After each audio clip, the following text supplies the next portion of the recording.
Good evening and welcome to the October 28th, 2024 Zoning Hearing Master Meeting. I'm Pamela Jo Hatley and I'll be serving as your Zoning Hearing Master today. Before we get started with the meeting, if you will please stand as you're able for the Pledge of Allegiance.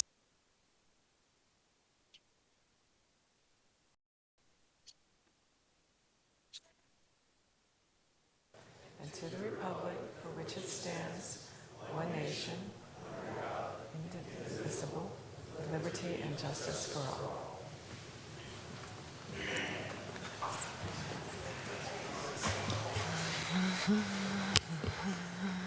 All right, again, I'm Pamela Jo Hatley, and I'll be serving as your Zoning Hearing Master this evening. And I would like to, at this time, introduce Michelle Heinrich, who will, with Hillsborough County Development Services, who will introduce any agenda changes and introduce staff as well. Good evening, Michelle Heinrich, Development Services. With us tonight at the dais, we have with County Attorney's Office, Cameron Clark, and with the Planning Commission, Alexis Myers.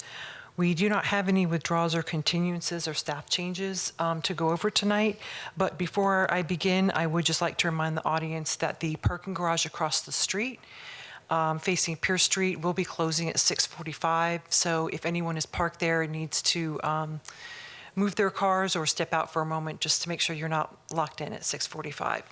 Thank you. All right, thank you so much. All right, I'll read the meeting procedures. First of all, the agenda consists of items that require a public hearing by a hearing master before going to the Board of County Commissioners for a final decision. I will conduct a hearing on each item today and will submit a written recommendation. My written recommendation will be filed with the clerk of the board within 15 working days after the conclusion of today's public hearing. The Board of County Commissioners will consider the record of today's public hearing and my recommendation and will make the final decision on the application at a publicly noticed meeting at a date and time set by the Board of County Commissioners. The hearings today will be informal. I will ask questions related to the scope of direct testimony and may call and question witnesses as I deem appropriate. I will decide all questions of procedure. I will take evidence, but will exclude evidence that is irrelevant, immaterial, or unduly repetitious. Evidence may be presented in written form, and all testimony shall be under oath. Hearsay evidence may be used to supplement or explain other evidence, but shall not be sufficient alone to support a finding of fact unless it would be admissible over objections in a civil court action. The order of presentation today shall be as follows. First of all, county staff will introduce each item. The applicant and the applicant's witnesses will have 15 minutes to present the proposal. County Development Services will have 5 minutes to present its findings and recommendations. Planning Commission will have 5 minutes to present its findings of compliance or non-compliance with the comprehensive plan. Proponents will have 15 minutes to present arguments in support of the proposal. Opponents will have 15 minutes to present any arguments against the proposal. County staff will then have 5 minutes to present any amended recommendations, and the applicant will have 5 minutes for rebuttal and summation. The 15 minutes allotted to proponents and opponents is the total time among all the speakers. So if there are a number of individuals who wish to speak on an item, the 15 minutes will be distributed among those speakers. Also, if there are a number of speakers interested in speaking on an issue, you may designate a single spokesperson to represent your views. When you come to the microphone to speak, please first state your name and address for the record. The meeting is being recorded, so please speak into the microphone so your testimony can be recorded. When you're finished speaking, please see the clerk to my left here to sign in for the record.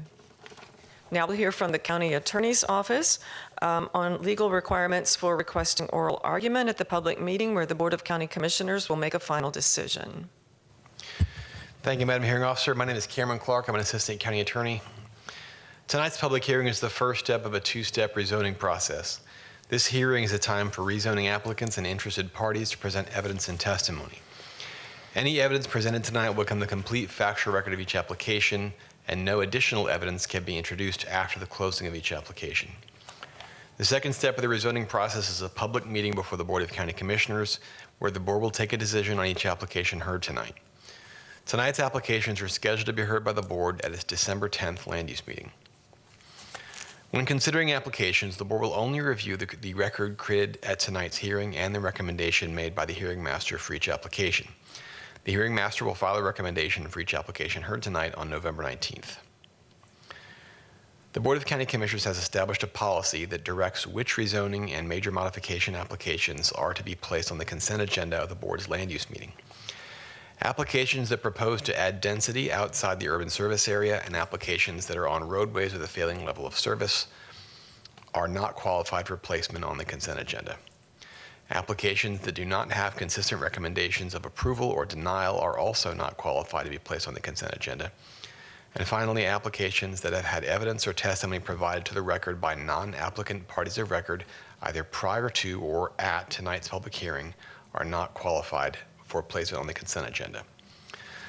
The board will allow testimony by any party of record at its public meeting to consider the hearing master's recommendation for any item heard on the regular agenda. Testimony by a party of record shall be limited to the record of the proceedings before the hearing master, unless additional evidence has been found admissible in accordance with Section 10.03.04D of the Land Development Code. A party of record is someone who fits into at least one of the following four categories. First, someone who is present tonight and presents testimony or documentary evidence. Second, someone who has been certified by the U.S. Postal Service as having been mailed notice of tonight's hearing. Third, someone who submitted documentary evidence to the master file at least 2 business days prior to tonight's hearing. Or fourth, someone who submitted documentary evidence by proxy at tonight's hearing.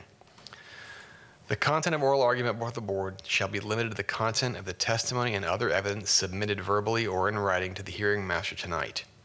It's the role of the county attorney's office to ensure that only individuals who meet these requirements are allowed to speak before the board, and to ensure that no new evidence or testimony is introduced or allowed at the board's public meeting. For these reasons, please make sure that all information you wish the board to consider at its public meeting is entered into the record tonight. Thank you. All right, thank you, Mr. Clark. All right, again, all testimony taken tonight must be under oath. So if you plan to speak tonight, please stand as you're able and raise your hand, and I'll swear you in. If there's anyone online who plans to speak tonight, please also raise your hand to be sworn in.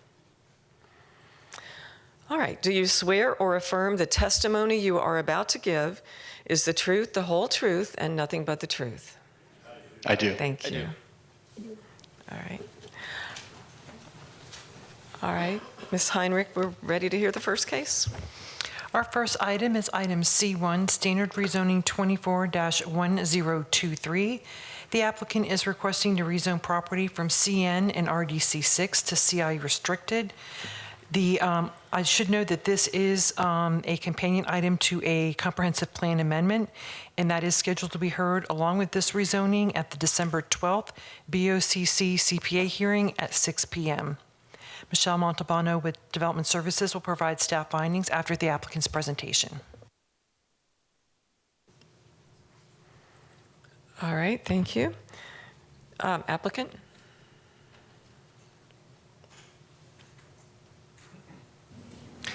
Madam Hearing Officer and staff, my name is Todd Pressman, 200 2nd Avenue South, number 451, St. Petersburg.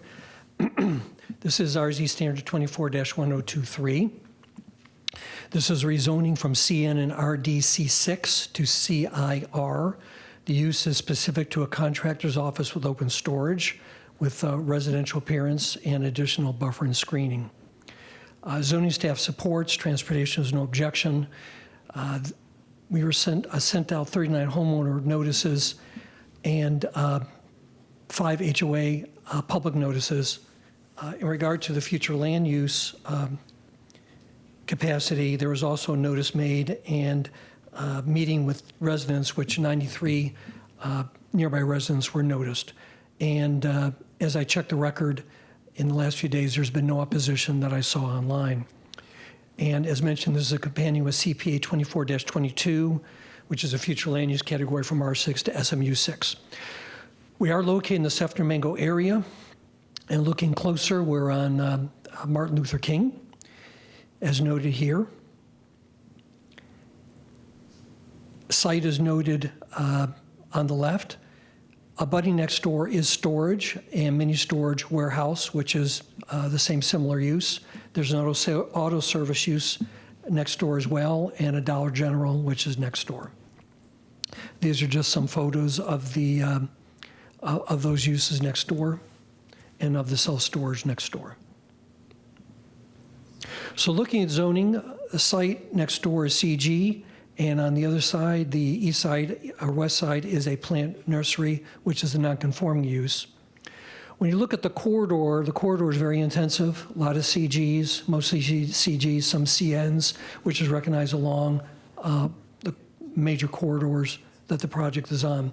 Zoning staff report notes that the surrounding area is occupied by light industrial uses. The property fronts on Martin Luther King Boulevard in a commercial corridor with light commercial uses, zone CG and CN.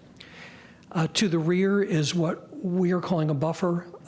It doesn't appear that there would be access. It's currently vacant. We're calling it a buffer because it doesn't look like there could be really any appreciable development on that parcel. That's one parcel? Yes. Mr. Pressman, is it privately owned? Do you know? It is privately owned, and this is from the property appraiser map, which shows the one parcel, yes. Is it zoned, is it owned, to your knowledge, is it owned by any of the adjacent property owners, or? Not to my understanding. Okay, so an individual or Yes. a private person? It's my understanding, yes. Okay. MLK is a major arterial, carries 20,400 vehicles per day in 2020. It is also a principal state arterial roadway.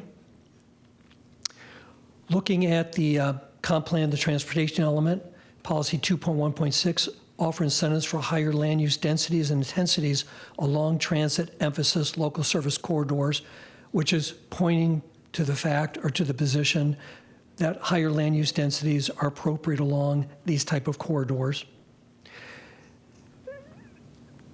The zoning staff reports a reduction of 2,498 trips on a 2-hour, two-way volume in regard to what currently could be permissible on the property, and indicated as well under the Planning Commission requirement, we did meet with neighbors. 2 participants showed up who had no opposition, and that was at a 500-foot radius.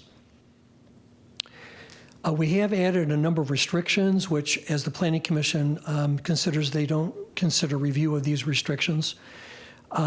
These restrictions are taken directly from the staff report, which is the use would be limited to a contractor office with open storage, faux residential shingle roof line, faux residential windows, shutters, awnings. The finish on the rear and the 3 sides will be a combination of different types of finishes. The project will be enclosed by opaque vinyl fence and buffering and screening provided as per the Land Development Code. However, we are adding a 30-foot buffer adjacent to residential zonings and or uses provided. The existing forestation, which is pretty good, we're proposing stay in place where it does exceed code. Elsewhere be screened type B as required by code. Just some of the elements that we've included in the file. And this would be the 30-foot buffer, shown not the scale, against the residential and to the rear. Planning Commission, they evaluated this as our Res 6, not the proposed and file processing companion SMU 6, which is a companion now. But the Planning Commission does note light industrial uses and heavy commercial uses are to the immediate east. Agricultural light commercial uses and single family are located to the west. Under the Sefner-Mango Community Plan, commercial development should be directed to US 92 and Martin Luther King Boulevard corridors. Recognize the commercial character of MLK within the urban service area, and support infill development and redevelopment within the urban service area while providing compatibility with existing uses.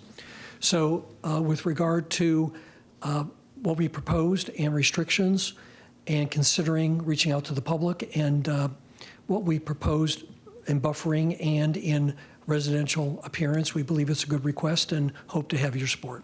Happy to answer any questions you might have. Just a a little something. You mentioned that the comprehensive plan amendment is companion now. What did you mean by that? Well, we've gone through a little bit of a transition over the last few months. The direction and edict in the past was that we had to bring forward to the Board of County Commissioners at one specific briefing meeting requesting a companion.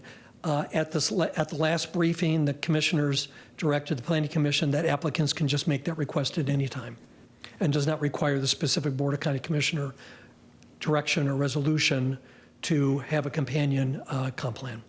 Okay. All right. So it's companion now because that has been requested, or? That is correct. Okay. All right. Thank you. Thank you. And be sure and sign in. Good evening, Michelle Multifunal Development Services. The request is to rezone property currently zoned as RDC 6 and CN to entirely CIR. The applicant is proposing to restrict the use to contractors' offices with open storage. The request is running concurrently with Comprehensive Plan Amendment CPA 2422. The request is to change the future land use from residential 6 to suburban mixed use 6. The property is located in Seffner, west of Interstate 75. The subject site borders a minor vehicle repair shop and a minor warehouse facility zoned CG to the east and a plant nursery zoned CN to the west. To the west is a single-family residence, which is based on aerial photos, seems to be associated with the plant nursery as well. To the north is a vacant strip of land zoned RDC 6. The applicant is proposing restrictions for additional buffering and screening that is required in the CI district. For the primary use, this includes a 30-foot buffer over the required 20-foot buffer where the site neighbors residentially zoned properties and a 6-foot vinyl fence enclosing the site with type B plantings every 10 feet rather than every 20 feet. This will also exceed the additional screening requirements for accessory open storage when in view of a street or in view of a residentially zoned district.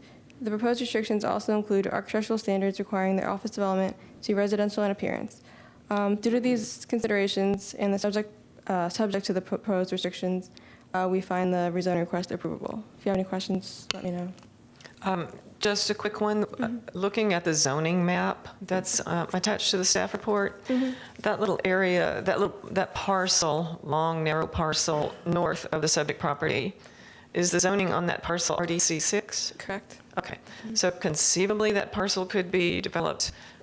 Conceivably, yeah, but there'll be issues with access and fitting lots in there. Okay.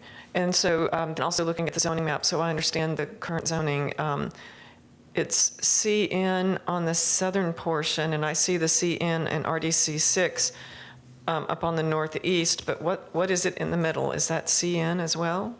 Yeah, no, the bulk of it is RDC 6. Oh, I see. Okay. It's just not clear from the lines on the illustration, but I see it now. Thank you. Okay. All right, thank you. Thank you.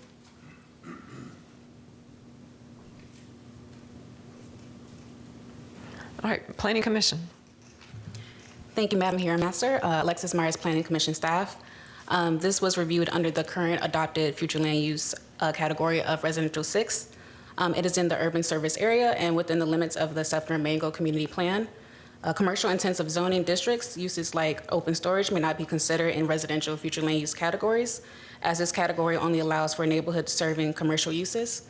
Per the definition section of the comprehensive plan, neighborhoods serving commercial uses include those uses permitted by the commercial neighborhood and commercial general zoning districts, not the uses permitted by a commercial intensive zoning. The proposed rezoning to allow a contractor's office with open storage does not align with the character of the surrounding area and present compatibility concerns given the nature of the area, which is inconsistent with Objective 16 and its accompanying policies related to neighborhood protection. Based upon those considerations, Planning Commission staff finds the proposed rezoning inconsistent with the unincorporated Hillsborough County Comprehensive Plan, subject to the proposed conditions by the Development Services Department. Okay, and then since this is traveling with the comprehensive plan amendment request now, there's no opinion as to consistency with the comprehensive plan if the plan amendment is approved? That's a good question. I believe it would be changed, but I would have to just speak with the division director and just make sure. Okay, so that wasn't looked at then in this evaluation at all? Not in this one. We just based it on the current adopted future land use element. I'm sorry, category. Okay, I understand, thank you. All right, we'll go to the public. Is there anyone here or online who wishes to speak in support of this application? All right, I do not hear anyone. Is there anyone here or online who wishes to speak in opposition to this application?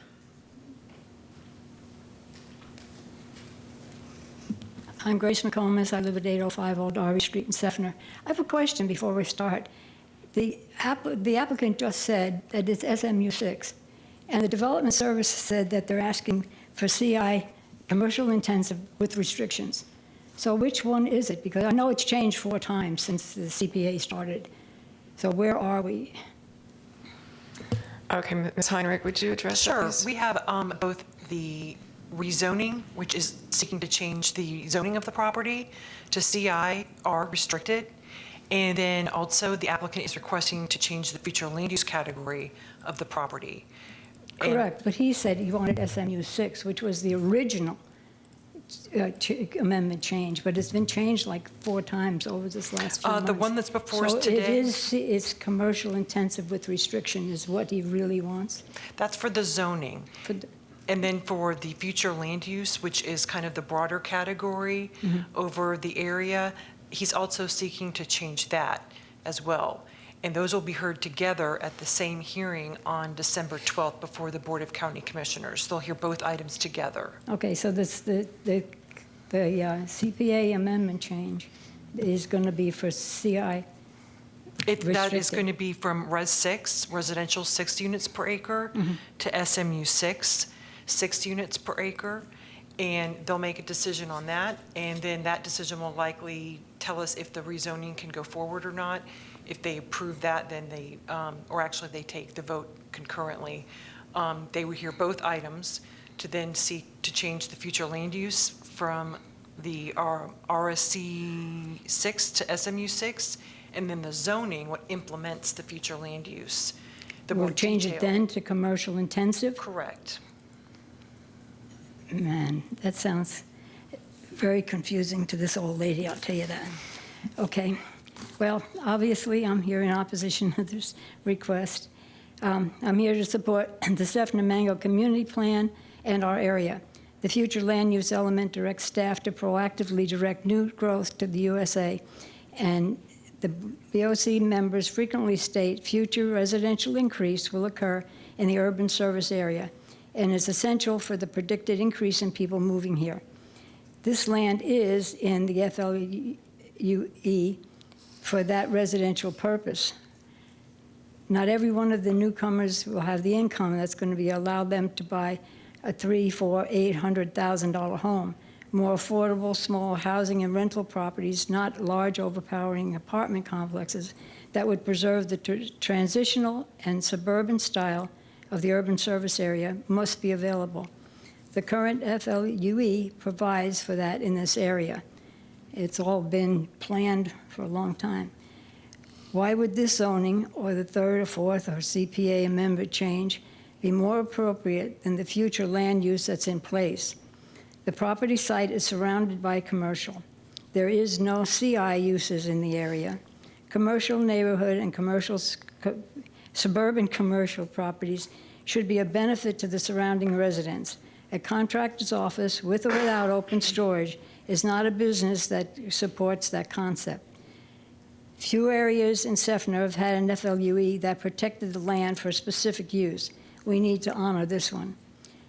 While Seffner Mango supports infill, not every piece of land has to be commercial.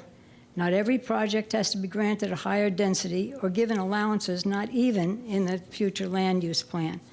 This application is inconsistent to the FLUE Objective 16, inconsistent with the Seffner Mango Community Plan, in which Goal 2 discourages commercial encroachment into the residential areas. Goal 3 supports light industrial uses west of 579, which is Mango Road, the road that goes up to I-4. It supports traditional office uses childcare, and places of worship east of of State Road 579. This application is incompatible with the surrounding area, not a transition to the rural area, and not the intent of the Sefton-Mango Community Plan. Once approved, many types of businesses could be located there. He's saying, Mr. Pressman says SMU 6, but he's also asking for commercial intensive restricting, that those zonings would be inappropriate, inconsistent, incompatible, and not transitional. And there's extremely little or no control after the land receives its zoning. It could be sold or be used for an even more destructive plan. FDOT has made it clear they would not have locational criteria for a driveway on State Road 574 and would have to have internal cross access to the parcels to the east and the west. I doubt that whatever CPA he's got going, the requirement would be different for this. For the record and for BOCC rules, I repeat all the staff's information if I have to in my statement for the BOCC. But you just heard it well said by them, and I only have a few minutes. So I will add that all the facts presented by the Planning Commission staff are part of my opposition to the rezoning or CPA amendment change. Please recommend for denial to the BOCC on this request. Thank you. Thank you, Ms. Nokomis. Be sure and sign in, please. All right, is there anyone else here or online who wishes to speak in opposition to this proposal? All right, I do not hear anyone. Development services, and I had a question. What does the Land Development Code allow for a contractor's office with open storage? What exactly is that? A lot of times, those are the types of individuals you see perhaps doing cabinetry at a home or granite services or something to which they are usually providing some type of service, and it comes along with some large pieces of building materials that are housed outside of the structure rather than inside the structure. And that's the only use that would be, if approved, allowed on this property. Okay, so this property then with a standard zoning but restricted would allow, because of the restriction, would allow only that use. Correct. And the open storage component of that would involve, as you just described, those items, but not items like automobiles if they're doing automobile work or something like that, right? Correct. The storage would have to be related to the use that's occurring, what that contractor does. Okay, thank you. Did Development Services have anything further? No, ma'am. Okay, thank you. Mr. Pressman?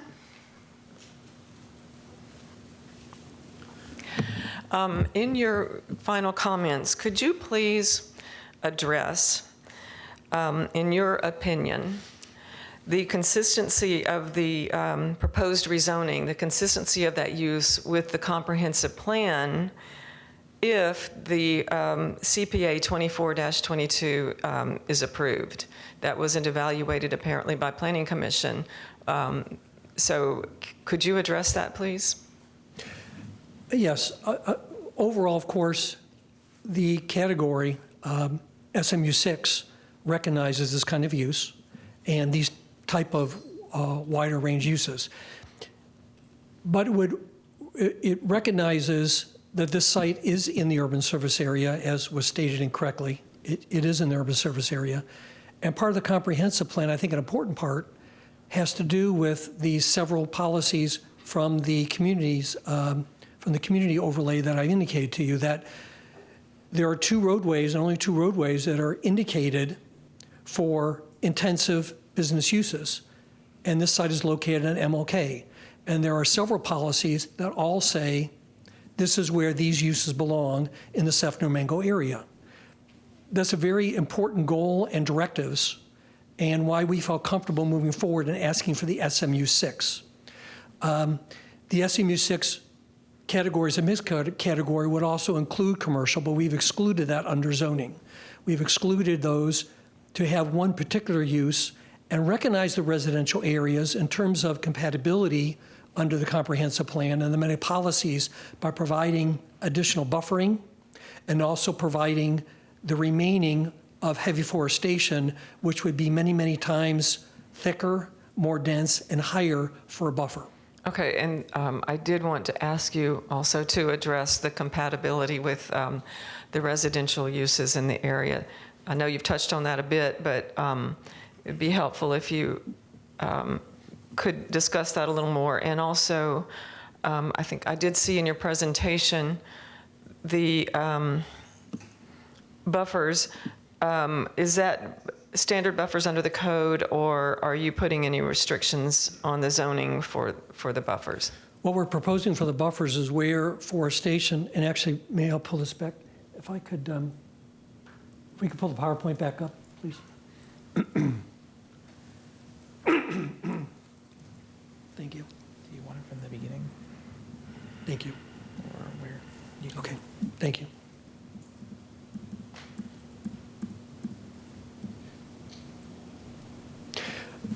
Okay, so as presented on this slide, to the rear, there is residential use beyond the vacant parcel. So we're proposing in that 30 feet, which again is noted as not the scale, that the forestation would remain. That provides a buffer many, many, many times beyond what code would require. Again, repeating both in height, density, and height and density, height and density. Now, on the east side is the same. There's a heavy forestation, and typically that's what we try and do, is leave that rather than providing a much lesser buffer as called for by code. Clearly, the activity in terms of access is all on MLK. There's clearly no access other than MLK. Looking at the use to the east is a warehouse storage, auto repair, and a Dollar General. So we felt being compatible on the east, on the major arterial, which is a state arterial recognized roadway carrying a large amount of vehicles. I believe the number is 20,400 vehicles per day. That all leads to a site that is, you're going to pull it up for me. And I'll go back to one more slide too, if I may, thank you.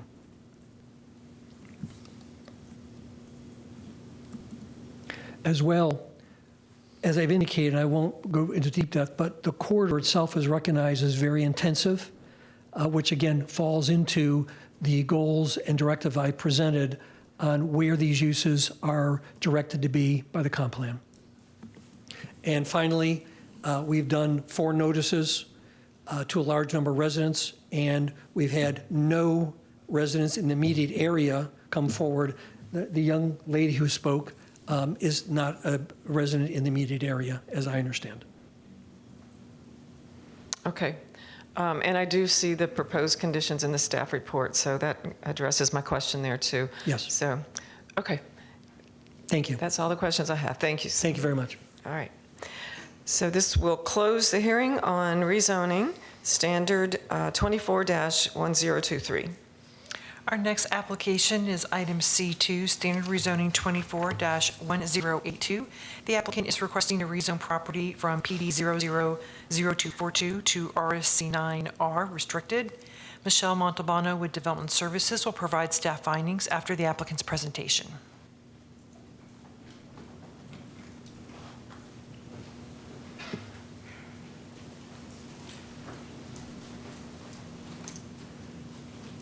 Good evening. Eileen Rosario, 5827 East Columbus Drive, Tampa, Florida. Good evening, Madam Hearing Master. I am here representing Mr. Francisco Henriquez for 7201 North Manhattan Avenue. He would like to rezone this property, change the rezoning from a PD to an RSC 9 to eventually be able to get a certified site plan to split the lot into 3 residential single-family homes. We have spoken with Development Services, and we have had our meeting with them. And to avoid from having any interaction with Manhattan, they have requested for us to do the driveway will be coming in off of Hamilton Avenue. We did send out 271 public notices. The majority of the properties in the area are all zoned RSC 9. And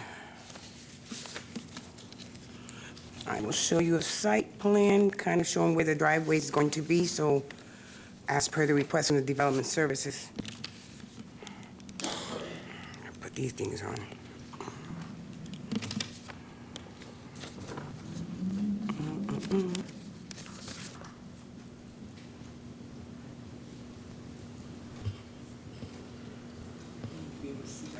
And if you want to talk from there, just bring the microphone over to you. There you go.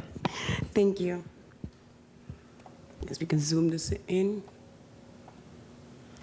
Or I should zoom it out. This is, oh, Dios mío. Okay, this is what it's called age. This is Manhattan, and this is Hamilton. The driveway will start here, I see. and it'll be one long driveway for each individual home, with the backyard being back here, which will not interact at all with Manhattan. Okay. And the lots each will be, two of the lots will be 50 by 122, and the corner lot will be 55 by 122. The corner lot, I'm sorry, on the far north or the south? South. South, okay. Thank you. I see. Okay. And I want to thank you for hearing our requests, and if you have any questions, I'll be here. No, I don't think I have any more questions for you. Thank you. Thank you. Be sure and sign in with the clerk. Yes, ma'am.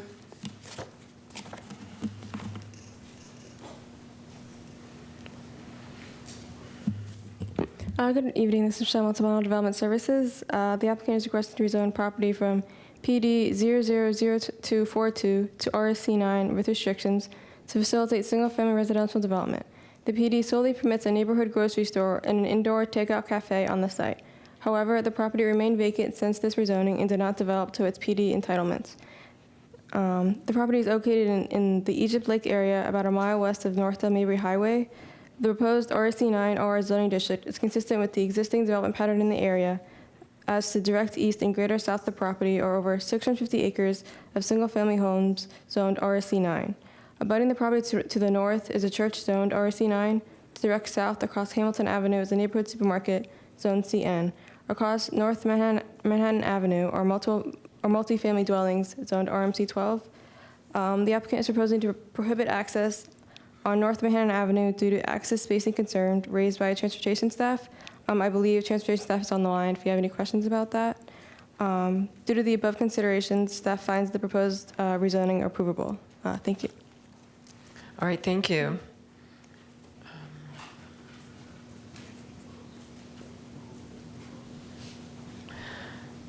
I don't actually have any questions for transportation staff, but if they needed to put something on the record and they're on, we'll hear from transportation.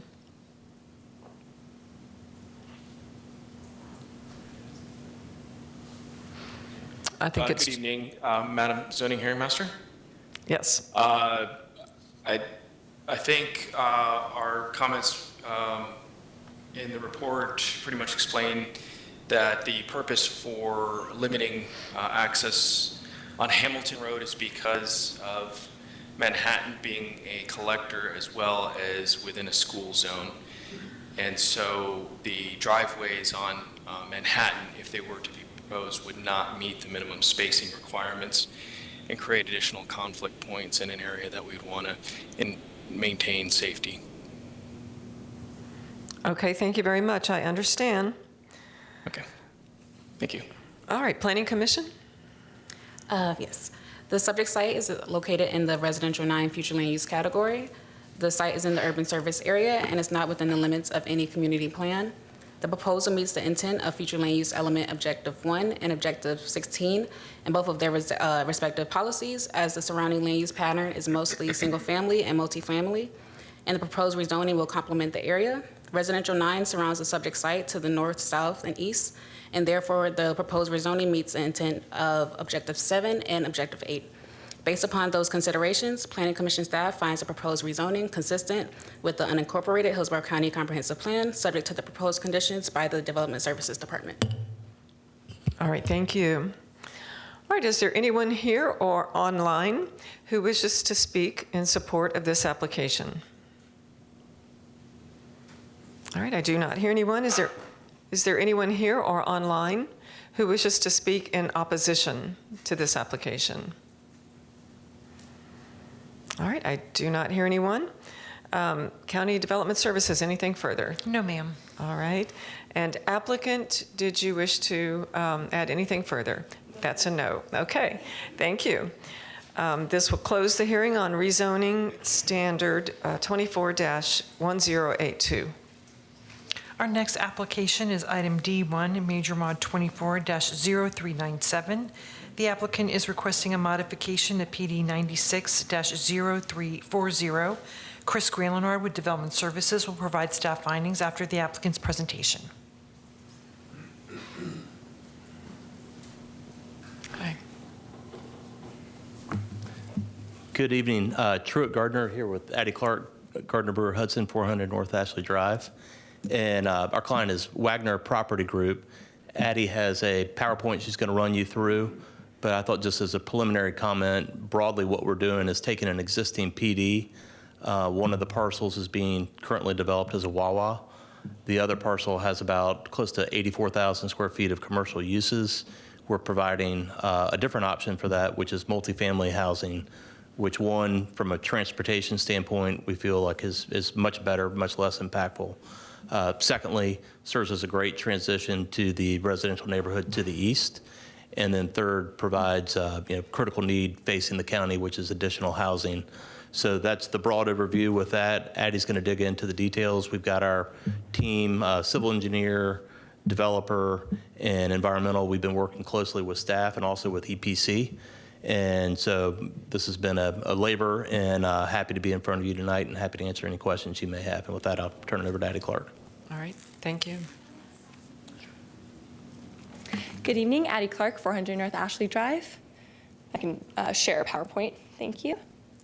So getting started, we're looking at this site here shaded out in yellow, and it's 2 folios, and it has been zoned planned development since 1996, and it does have an underlying future land use of OC20, and as Truett mentioned, it's been approved for commercial general uses with CG dimensional standards with multiple access points. And this image, I think, does a really good job at showing. You can see in the southwest corner, a gas station with convenience store is currently under construction and was approved by right under the 1996 PD zoning. And again, looking into that 96 plan, you can see what's previously approved here. Access and multiple off-site multiple off-site roadway improvements were required as part of the gas station construction project, which again was approved under the 96 PD. And for example, the right-of-way preservation along Memorial Highway, internal and external sidewalk connections, as well as turn lane improvements were all previously approved as part of that gas station plan and are not the result of the modification requested before you tonight. And these multiple improvements along Double Branch Road, Memorial Highway, and Hillsborough Avenue, which are currently under construction right now, are really all safety requirements that were required by the county as part of that Wawa project, which had approved construction permits earlier this year. So the proposed modification before you tonight is really just adding in this option 2, as Truett mentioned, to introduce multifamily as a potential use.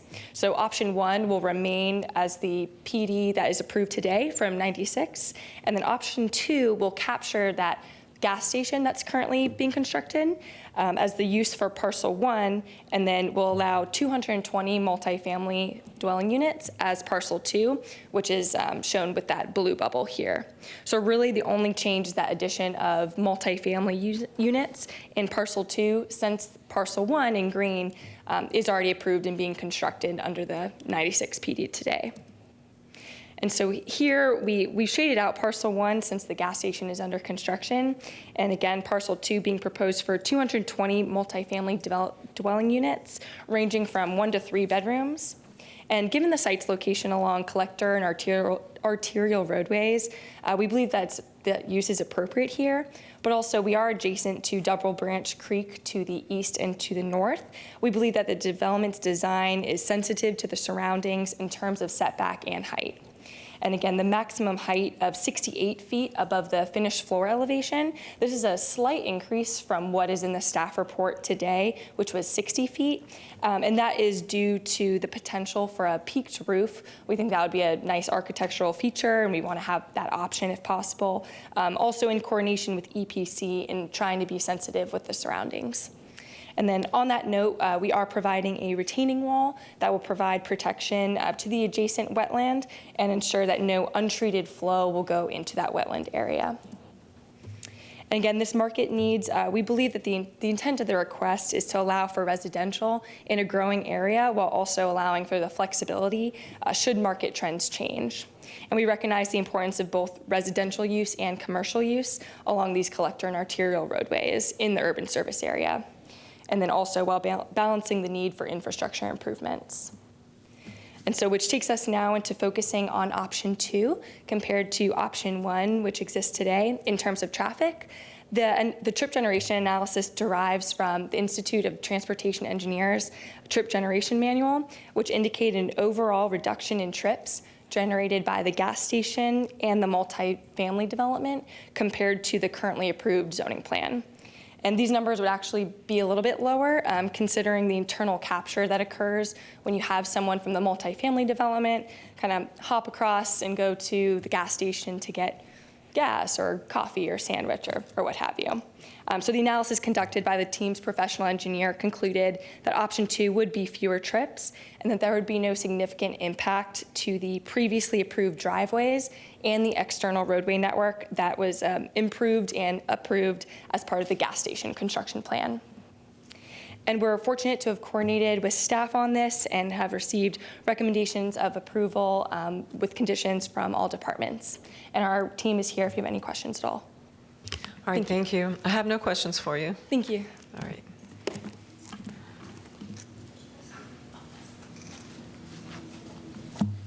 Good evening. Chris Graulenard, planner with Development Services. Here to present major modification 24-397. The 11.44 acre site contains 2 parcels, zone PD 96-0340, and is located at the northeast corner of Hillsborough Avenue and Double Branch Road, and is located in the urban service area within the limits of the Town and Country and Northwest area community plans. PD 96-0340 was approved in 1996 to allow up to 90,000 square feet of commercial general uses. The applicant requests a modification to add a second option to include residential multifamily as an allowable use for the development of up to 220 dwelling units for parcel 2. Parcel 1 is proposed to remain as a 6,119 square feet convenience store with gas station. The surrounding area is predominantly a mixture of light industrial and RV parks and institutional uses. There's a church immediately west of the site across Double Branch Road. Multiple RV parks to the north and east across Double Branch Creek.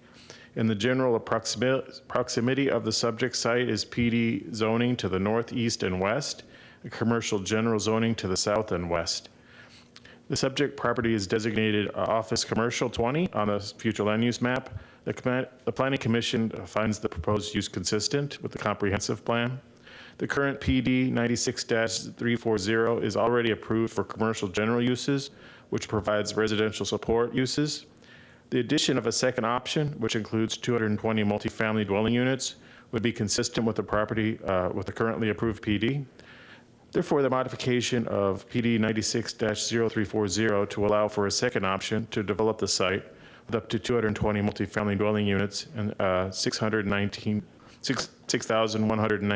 square foot convenience store with gas station would be consistent with the existing zoning pattern of the area. Based on the Office Commercial 20 future land use classification, the surrounding zoning and development pattern, and the proposed uses for the modified plan development district, staff finds the request approvable subject to proposed conditions. That concludes my staff report. I'll be glad to answer any questions you might have. Don't have any questions for you. Thank you. All right, Planning Commission. Alexis Myers, Planning Commission staff. The subject property is located in the Office Commercial 20 Future Land Use category. It is in the urban service area and within the limits of the Town and Country and Northwest Area Community Plans. The proposal meets the intent of Future Land Use Element Objective 1 on compatibility and Objective 16 on neighborhood protection, as the proposed uses will complement the existing development pattern surrounding the subject site. The surrounding land use pattern is of mixed uses, but comprised mostly of residential uses, vacant land, light commercial, and public, quasi-public institution uses. Based upon those considerations, Planning Commission staff finds the proposed major modification consistent with the unincorporated Hillsborough County Comprehensive Plan, subject to the proposed conditions by the Development Services Department. All right, thank you. All right, is there anyone here or online who wishes to speak in support of this application? All right, I do not hear anyone. Is there anyone here or online who wishes to speak in opposition to this application? All right, I think I see 3 speakers. Please, okay, several. Please come forward and each, okay, we have 15 minutes total. So were there 5 or were there 3 of you? Raise your hands again, please. All right, 1, 2, 3, 4, 5, it looks like. All right, so 5 speakers over 15 minutes. That would give you 3 minutes each. All right, so please come forward and first state your name and address and make sure that you're speaking into the microphone. My name is George D'Anico. I'm the president of the HOA for River Chase. My address is 9002 North River Road, Tampa, Florida, 33635-9106. As president of the HOA, my community is very concerned with the wetlands in particular for this property. We just went through 2 hurricanes and saw the results of what the drainage from the north does to us and how much there is there, and we're very concerned about anything that is going to touch this critical point at the north of the bay. We're the point where the water is going to hit and it's going to come through. So those mangroves and everything are extremely important. The other concerns that we have are with the site. The 220 units, that's about 20 an acre, I guess the way you hash it out. How many cars? 200? 600? Don't know. That's not going to fit in 11 acres real well.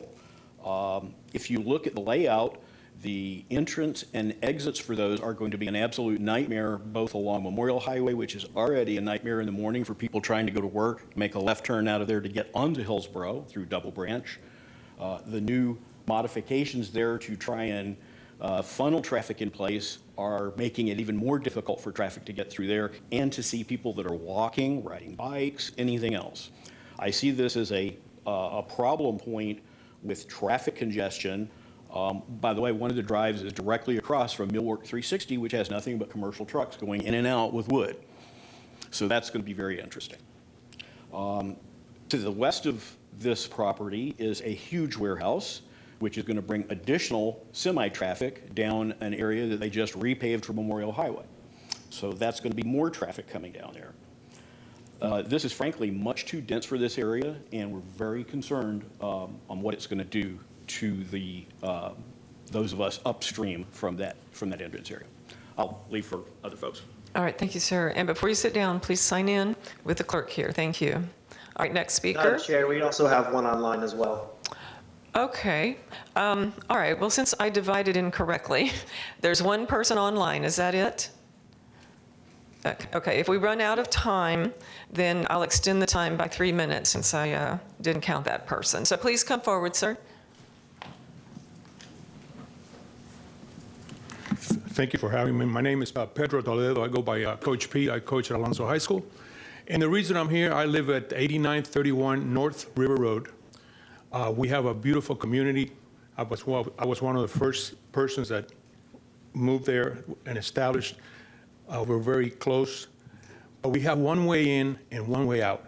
One of the main problems we have is coming down River Road and either making a left, going toward Country Way, or making a right, going to Double Branch. My feelings are that this is going to bring very much traffic. We have a lot of kids that walk to school, to Alonso. There's no sidewalks anywhere, not on River Road, not on Memorial. I would love for the city to please go out there and take a look at this. This Also, it's going to bring a lot of traffic. Right now, there's speeders going down, at speed limit is 30 miles an hour. You can take the signs and put them away because that doesn't happen. One of the main things that I see as a resident of River Chase is, like Chip said, Mr. Danico, sorry. Like he said, they built a huge warehouse, not even a quarter mile down the street, along with 360. 360 has been okay because to us, it doesn't bother me that much because the trucks come in, they unload and they leave, and they pretty much, pretty quickly, they don't block traffic that much. Now, there's also a trailer park. The other day, we had a camper that decided to do a 360 on Memorial and got stuck. So now the bridge side, which is on the east side of Memorial, got stuck. We only have one way in. We had to go all the way around Hillsborough Avenue. Flooding, the main concern of all our residents is storms. I think this project is going to raise our level. Those lands are there for a reason.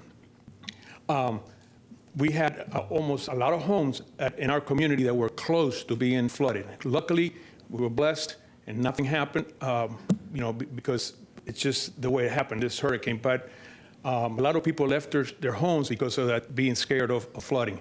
If anytime there's a heavy rain, if you go east, that bridge that's down the road gets clogged up, gets closed. I wish somebody could take a look at that also, because that's going to cause additional problems with this traffic. My main concern also is, I have some notes here, I'm sorry. I'm not a public speaker, but I decided to leave my baseball game for you guys. You're almost out of time. You got about 10 seconds. Do you happen to have notes that you could submit to the record that are written? I can do that. And I appreciate your time. Really, I do. Thank you. Yes, sir. Thank you very much. Be sure that you sign in with the clerk here. All right, next speaker, please. Good afternoon. Daniel Rojas, 9013 North River Road. I have a few concerns in regards to this project. A couple things, right? This is listed as an evacuation zone A. As we know, we have many houses already in this flood zone. Our concern is we're going to continue to add to this large flooding problem in our area. Existing ground level right now is between 4 to 5 elevation. Base flood levels are around 11, so that means we're going to have to raise it 6 to 7 feet, right? Just to be at base level. So this is going, where's that water going to go to? We've already seen some of those issues. So I have 2 photos here, if I can share them. This one was after one of the storms. I don't know. What do I press? It'll come up. There you go. This was after a storm in October. This is not a hurricane. As you can already see the impact. The parcel to the right is parcel 1, which is that Wawa. So if you can already see what's already causing on there, can you imagine as we continue to do more development in this area? The second picture I do have as well is after Hurricane Helene. As you can imagine, that's Double Branch in the back. That's the RV center right there. Again, continuing to think about what we're doing with this development. The flooding issues we already have in our neighborhood is a major concern, especially as we think that this project is approximately going to remove half of the wetlands on site, right? The previous plan in 1996 was a commercial development avoiding all wetlands, yet that has changed. So one of the key things we want to remember here is wetlands provide mitigation for flooding, water quality, and 1/3 of the U.S. species are dependent on those wetlands. So a couple concerns there. Another concern here is the research staff did talk about the significant trees that are part of this, yet there is a no tree study, and that we saw, and there is a natural concern for us as a public because as you can see from parcel 1, when we did Wawa, all of those trees were removed, right? So there's a lot of, they even said there was potentially some grand oak that are there, yet all the trees in parcel 1 were removed. And then when we talked about traffic on trip pace generation table, page 7, the document showed no change between existing and proposed average annual trips. I asked the board here, how could that be? How could that be the case, right, when we're adding more development and more people? And then the last thing I'll say here, right, is when we think about this plan, a lot of this was approved in 1996. This was before an entire community was built around this area, and people's families living and the concerns that we have as a community. Thank you. Yes, sir. Thank you.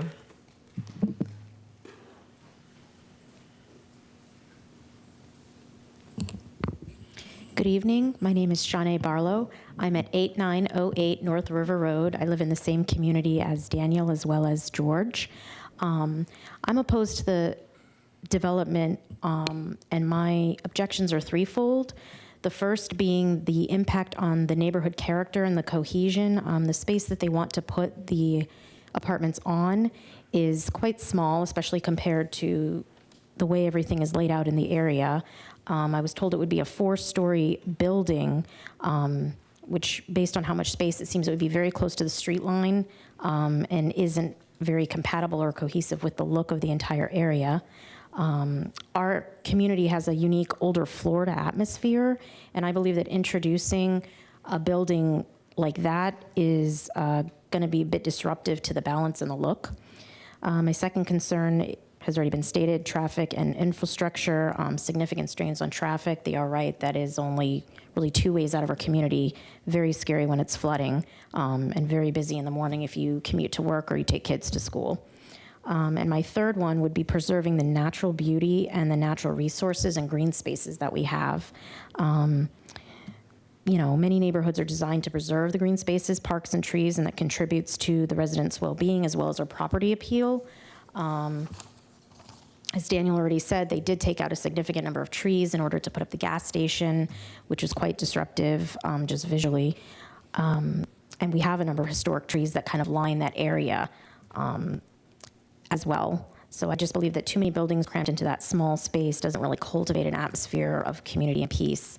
In addition to that, I'd like to preserve the neighborhood's integrity and maintain a high quality of life for the current residents. I think that alternative locations, even not too far away from where we are, would be a better suited location for a high-density housing unit. Thank you. All right, thank you very much. Next speaker, please. Jonathan Brewer, 3432 State Road 580 in Safety Harbor, Florida. I'm here on behalf of the Grace and Faith Church, which is directly across the street from the project. And Grace and Faith has been there for many, many years, but the piece of property that they are in was actually approved by the Board of County Commissioners back in the 80s. Their main apron into the parking lot is 150 feet exactly, based on the standard back in the day, to Hillsborough Avenue. Without any notice whatsoever, there was no necessarily disregard for the project itself, but all of a sudden a median strip showed up on Double Branch Road with no notice to the church, which did cut off egress to the site. Again, that site has been used for over 30 years. For the church itself, it's been 20 years. The senior pastor is here this evening to also support that they received no contact from the applicant or from the property owner about putting in that median strip or cutting off access to that parking lot. That's one issue. Could you clarify, I'm sorry, when you say cutting off access, that's from that one, from Double Branch Road, is that correct? Yes, ma'am. And does that, when you say cut off access there, do you mean that they can't cross the median now, but someone coming from the other direction could come in, right? It doesn't actually close off your access, does it? It closes off the access from Hillsborough Avenue coming into the church. Going north and turning left? Correct. Okay, but someone could come from the north and turn in right, is that correct? Just want to make sure I understand what you're saying. This gentleman has a copy. Okay. No, sir, please. I need to hear just from the speaker who's on the microphone right now, and he can explain it. And I think I do understand. Okay. Thank you very much. Okay. Okay. And so what we're asking, the actual application for MM 240397, the notice states that additional information may be obtained or a neighborhood meeting may be requested by contacting the applicant or applicant's representative at the number listed above. I tried to contact the applicant, Mr. Gardner, on numerous occasions, and then I finally sent an email to them saying that we needed to put a meeting together. We've lost access, our main access, to the church, and it's been used for almost 30 years. And so I have a copy that I will submit to the record of that email. Additionally, the map that they've offered tonight as evidence of this proposal from 96-0340 is not what is being built today. Okay, you've got about 12 seconds. Did you want to expound on that? Well, it shows that Okay. there would be a cross intersection immediately adjacent to the driveway, our driveway, and that has not been built. Okay, all right, I'll ask the applicant to address that in their final comments. Thank you, sir. And we have someone online. All right, did we have 5 speakers already just now? Wasn't that 5? Okay. Well, I have grossly miscounted then, didn't I? All right, please come forward, sir. You have 3 minutes, and then I'll hear from the person online. And applicant, I'll give you more time to address this in your final comments. Yes, Thank sir. you, everyone. My name is Robert Scarallo. I'm the senior pastor of Grace and Faith Church. My address is 12749 West Hillsborough Avenue. If I could address this photo, if you could help me here for a moment. One of our primary concerns, and I say primary because there are others, with this medium strip, which is now underwater and you can barely see it in the picture, to the right of the medium strip to enter into the Wawa property, there is a curb that makes it a very specific lane. What that means is you have maybe 200 feet where if a car gets stuck coming off of Hillsborough Avenue, either from the east or the west, it will create a complete blockage, bringing traffic all the way back into Hillsborough Avenue. Aside from that, we have lost our main entrance, our primary entrance to our property.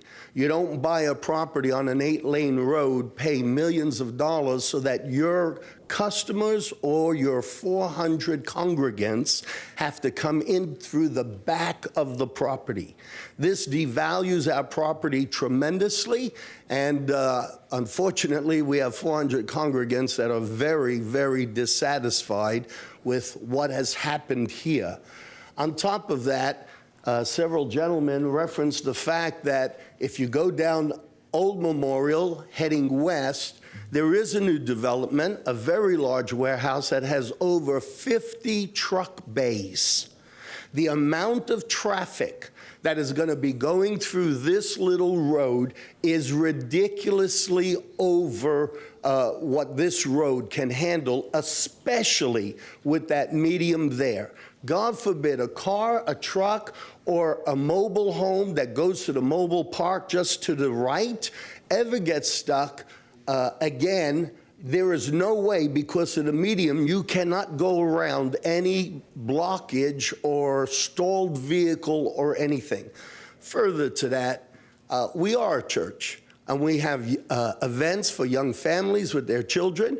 We run children's church. If I'm not mistaken, I believe that gas stations like this do sell alcohol. This is within the 500 feet, and we have nothing but a problem primarily with this medium strip. We have never been consulted. No one has ever talked to us. We mow the city's sidewalk. We edge the sidewalk. We try to make our property look beautiful. We try to be community friendly. We are always serving the community, and we find this a disservice. Thank you. All right, thank you, sir. Be sure and sign in, please. All right, I think that is all of the speakers who are here in this room. Is that correct? And we have someone online. We'll go to the online speaker now.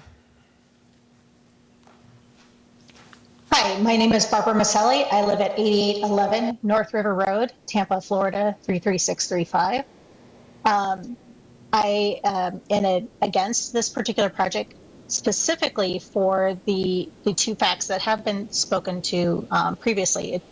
220 community development will have at least a minimum of 220 vehicles. Concern again is with that Old River Road. The road is in terrible condition.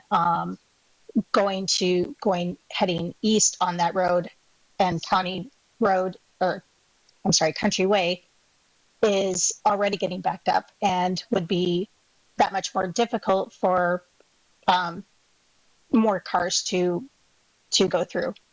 Second is very concerned about the water runoff into Double Branch Road. Apart from the flooding pictures that you have seen, any type of pavement is going to have much more runoff because you've reduced mangroves and other wetlands. And that is going to significantly impact our neighborhood, which is on that river chase of Double Branch. We are assured to see increased levels, rising levels because of runoff. And we just don't feel that, again, for 220 multi-family residents is in alignment with what's best for the wetlands and for the traffic in that community. All right, thank you, ma'am. Okay, County Development Services. Anything further? No, ma'am. All right, and applicant. So applicant, do you think you can address these issues within 10 minutes? Yes, ma'am. Okay, I'll give you up to 10 minutes, and I know you have your team with you tonight. So I heard concerns about flooding, a lot of issues with flooding, character of the community, of course, traffic, lots of concerns about traffic, and maybe you could also have someone address that median, and that may be related to actually the development that's already taken place out there. Sure. So please address that in your comments. Thank you. Actually, Ms. Hearing Master had one more, which was the desire for sidewalks. Yes, was on that's my true. list. I wrote that down as well. Thank you. Great. So on wetlands and flooding, again, Truett Gardner, 400 North Ashley Drive, we have worked very, very closely with EPC on that. We have their finding of consistency. There's still work to be done with them as we finalize this plan, but by no means will we have a negative impact on those wetlands. With us tonight is Tim Nelner. He's our environmental expert with height.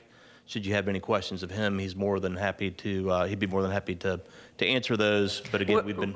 Well, maybe, because you just stated that there would be no impacts on the wetland, but I believe there are impacts on the wetland, but that'll be compensated, is that Correct. right? So maybe that needs to be clarified. Okay. So Tim can speak to that. On traffic, as Addie showed you, which was put together by our expert traffic engineer, if this option 2 is approved, it will be a substantial reduction in traffic. So I think it's easy to say increased traffic, but I think what's not being factored in is the taking away the Wawa, the 83,000, almost 84,000 square feet of commercial entitlements that are already approved.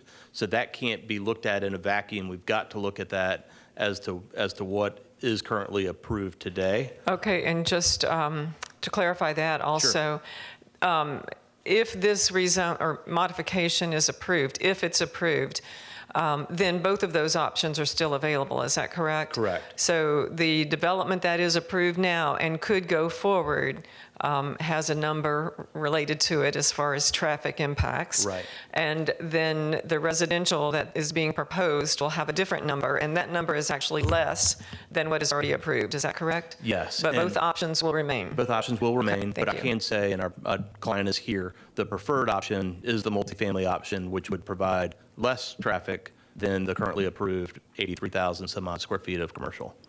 So that's traffic. The desire for sidewalks, Ms. Clark has a graphic. We will be providing sidewalks. Just to make a comment, we did hear from Mr. Brewer, and we'll get into that comment on the median.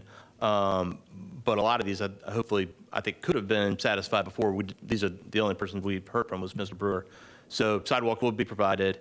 And then next was the compatibility and the size of the site, seeming to intimate that it's a small site. It's over 8 acres is this parcel too, so it's a large site. And again, as I mentioned in my presentation, and again, you're correct in saying both options will be preferred or preserved, but the preferred option is the multifamily option. I feel that that's a much more better transitional use to these residences to the east than the 83,000 some odd square feet of commercial. And again, that is, I don't want to be disingenuous because the 83,000 will be preserved, but the preferred option is the multifamily. And so with that, I'll leave time for Tim Nelner to speak, but perhaps before him, Addie Clark on the access issue in the median. Okay, just quickly, was there a neighborhood meeting, or did you, was there an effort to organize a neighborhood meeting with the surrounding? So notices sent, signs posted, only call that came in was from Ms. Brewer that I'm aware of. And so that's what we heard, and that's what we were trying to answer to. Okay, thank you.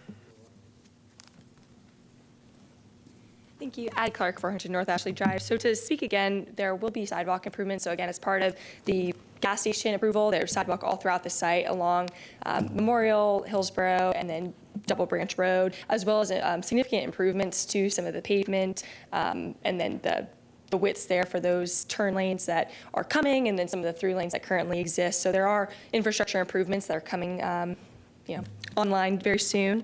And then in terms of, I know there was some mention of setbacks potentially, so just wanted to mention there's a 25-foot front yard setback from the multifamily to Hillsborough, and then as well as to Memorial. And then to hit on traffic really quickly, so the ITE, Institute of Transportation Engineers, Trip Generation Manual, 11th edition, is industry standard data points that have data points from multiple areas around the country for commercial uses as well as residential. And so commercial is a very high generating use. And so that is the reasoning for that difference there that we spoke about. And then as well as, I'll speak a little bit to that raised median on Double Branch Road. So just want to point out that actually, because of that, it being a safety improvement, was requested by the county, the transportation department, during the Wawa construction approval. And that actually limits the access for this project on Double Branch Road to just be a right-in only. And so that, of course, access being important to everyone, for all businesses and all groups, was not the preferred option here, but of course we understand that the safety improvement with being so close to that very large signalized intersection to the south. So ultimately understood why the county's transportation department was implementing that requirement. And so wanted to speak to that, and I can introduce Tim Neldner for specific questions about the wetlands. Thank you. Thank you. My name's Tim Neldner with Height Design, 5904A Hampton Oaks Parkway, Tampa.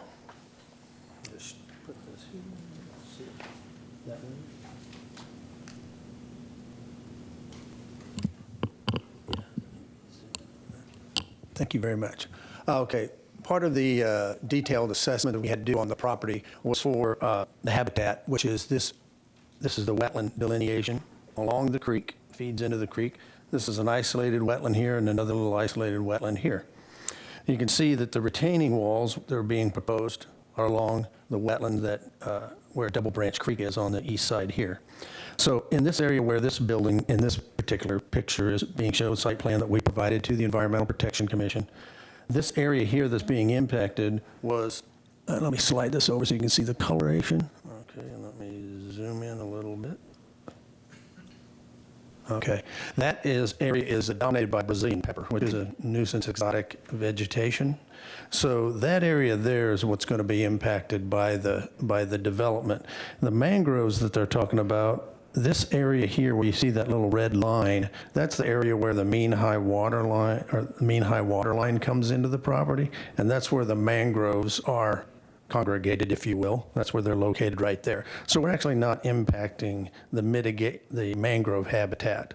So the effect on listed species and that type of thing is very minor here because they're pretty much hanging out on the creek, if you will, and that type of thing. So we're not really affecting them too much. And again, we had no objections with conditions from EPC. Okay, and You want to keep that there? Well, I guess I had one question about the compensation areas. Are there? Okay, there's no on-site mitigation proposed. Mitigation will be happening by mitigation credits that will be purchased from a mitigation bank. No, that's not. No, I'm sorry. I'm sorry. Maybe I'm using the wrong term. Is there a retention pond on site or anything I'll like let that? our engineer address that. How's that? Okay. Okay? Thank you. You're welcome.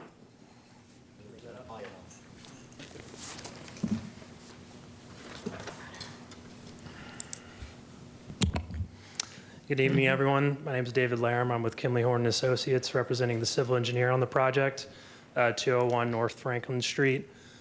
So for the stormwater system, we are proposing all underground underneath the parking lot. Something I did want to point out or bring up is we are having to account for coastal floodplain So we are building. The reason for the retaining walls is we have to build up to account for storm surge. So that is the reason for the height of the retaining walls and why we have them, why we need them. Beneath the parking lot, we are proposing a substantial amount of underground stormwater chambers.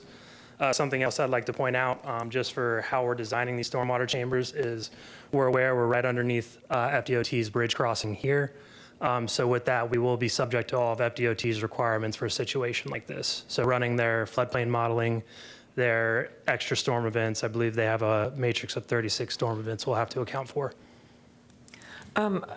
There were some comments about the neighborhood around there experiencing flooding now. Could you opine on whether this development, once completed, might actually help alleviate any of that? I mean, it's hard to say. It looked like the pictures they were showing looked like it was a construction condition, as in not a finished stormwater system. But from our perspective, we will meet all criteria for both the county, working with the county's floodplain engineer.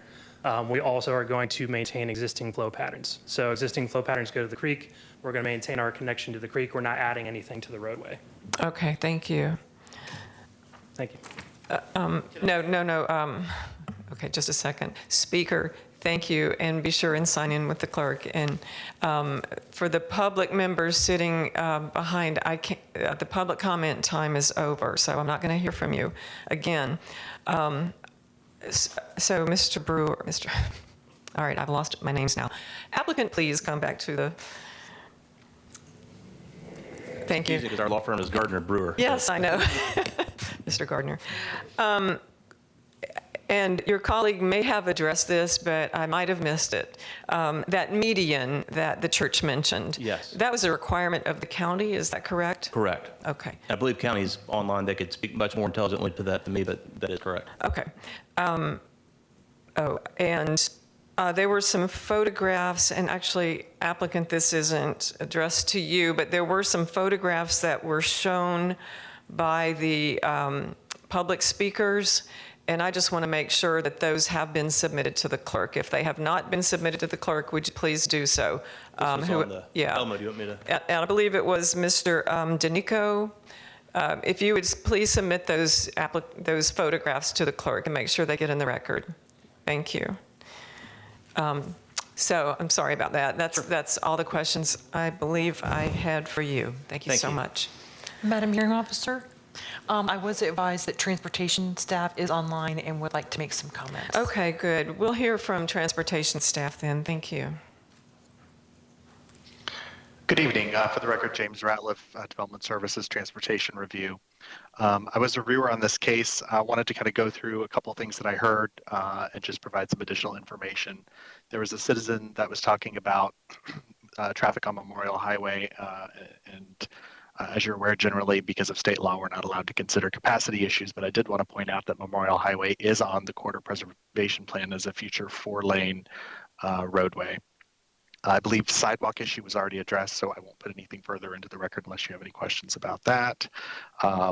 With respect to the way the trip generation was calculated in the report, I believe Truett touched on this already a little bit, but I think what the citizen was saying is expressing, there's nothing on the site today, so how can it be, showing that there's no change in trip impacts?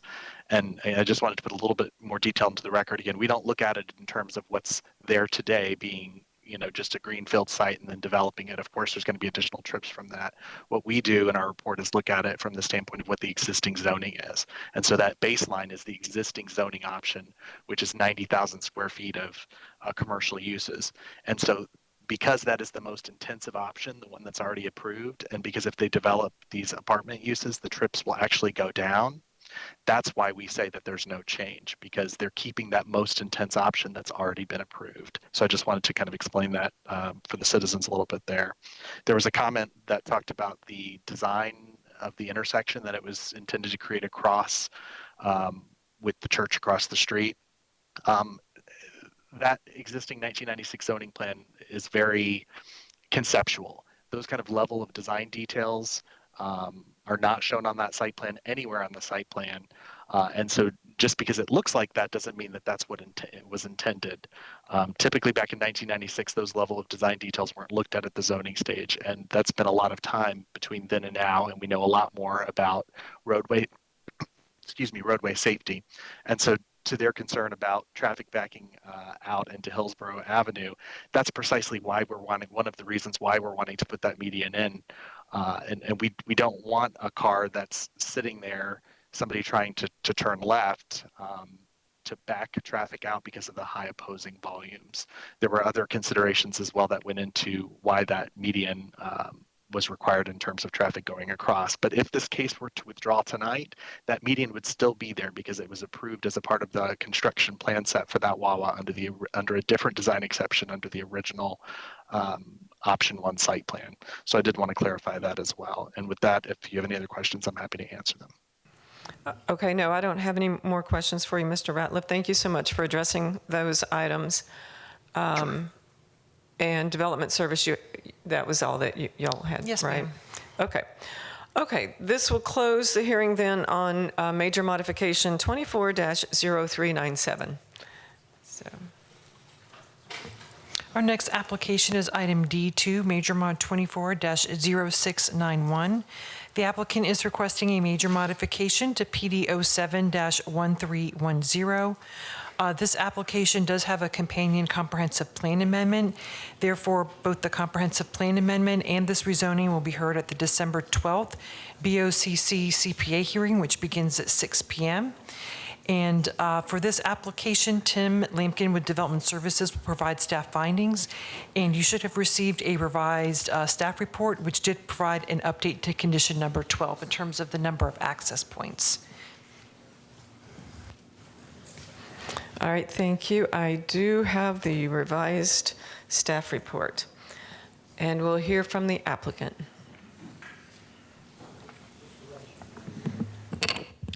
Good evening, Madam Hearing Officer. My name is Todd Pressman, 200 2nd Avenue South, number 451, St. Petersburg.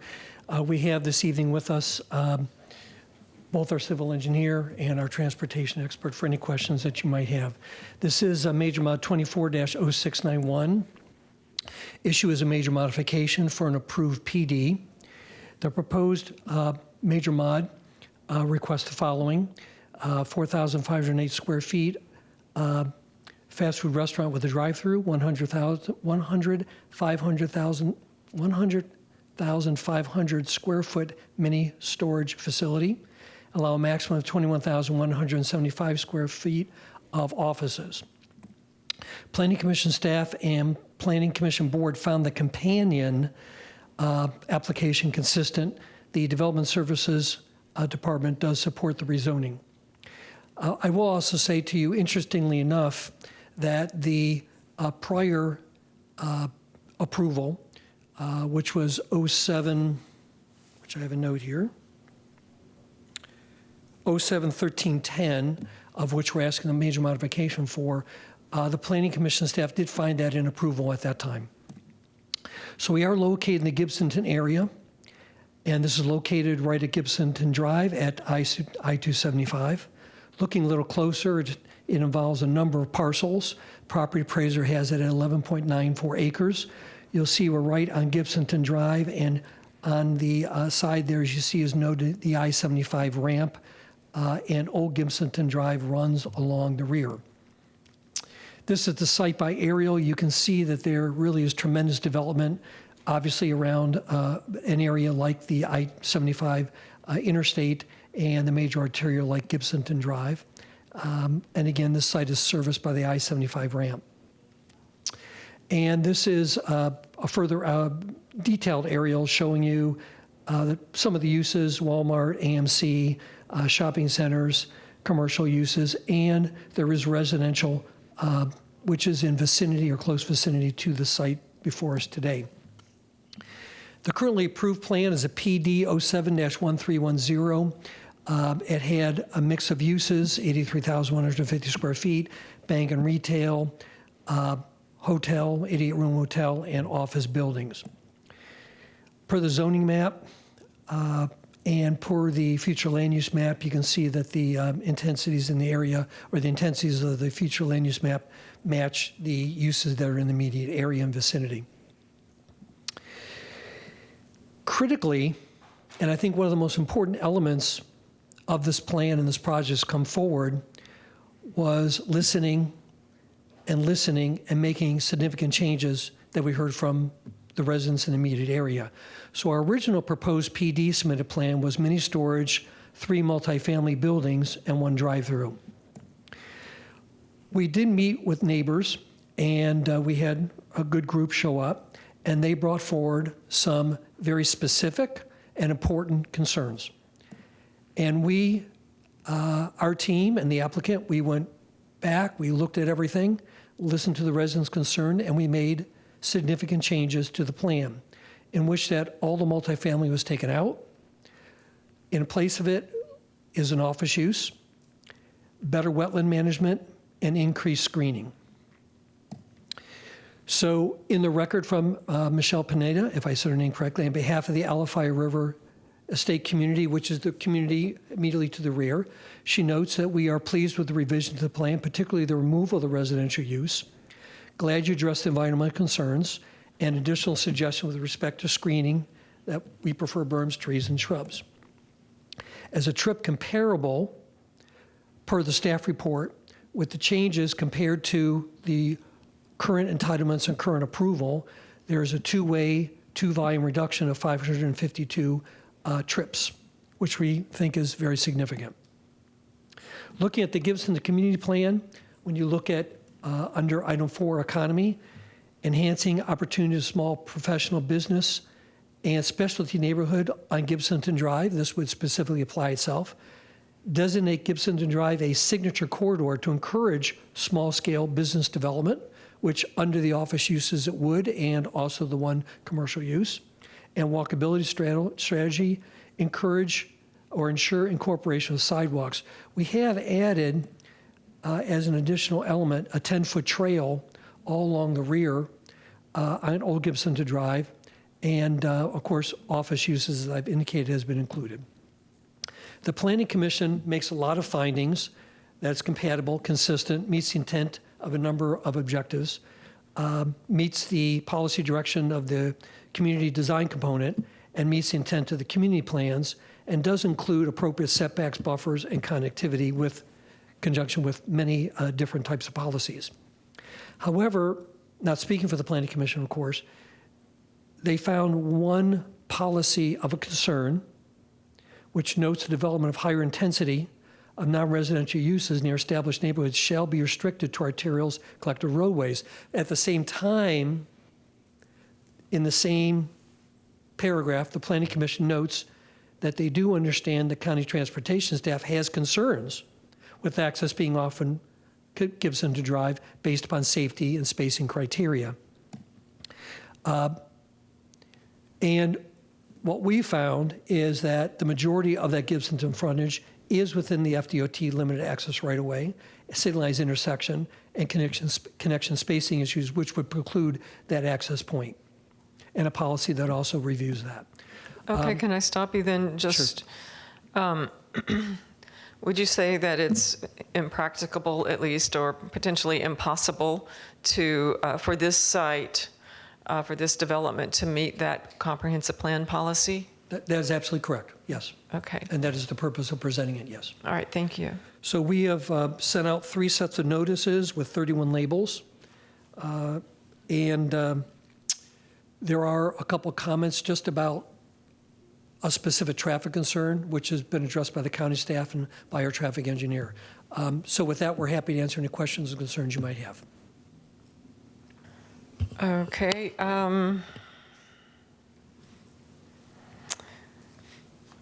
I had one note here. You mentioned something about PD 07-1310, that the Planning Commission found it, I think you said approvable at that time. Did you mean just it was found consistent? Planning Commission staff found it consistent at that time? The prior PD, correct. The prior PD? Yes, correct. And did it have the same access problem as it still does? I don't believe, well, I should say it's my understanding, I believe that issue, I can't say for sure whether that issue was existing at the time. What I wanted to double check was It was very much similar plan, and I was just checking the status of that consistency finding. Okay, thank you. Thank you. That's all my questions. Thank you.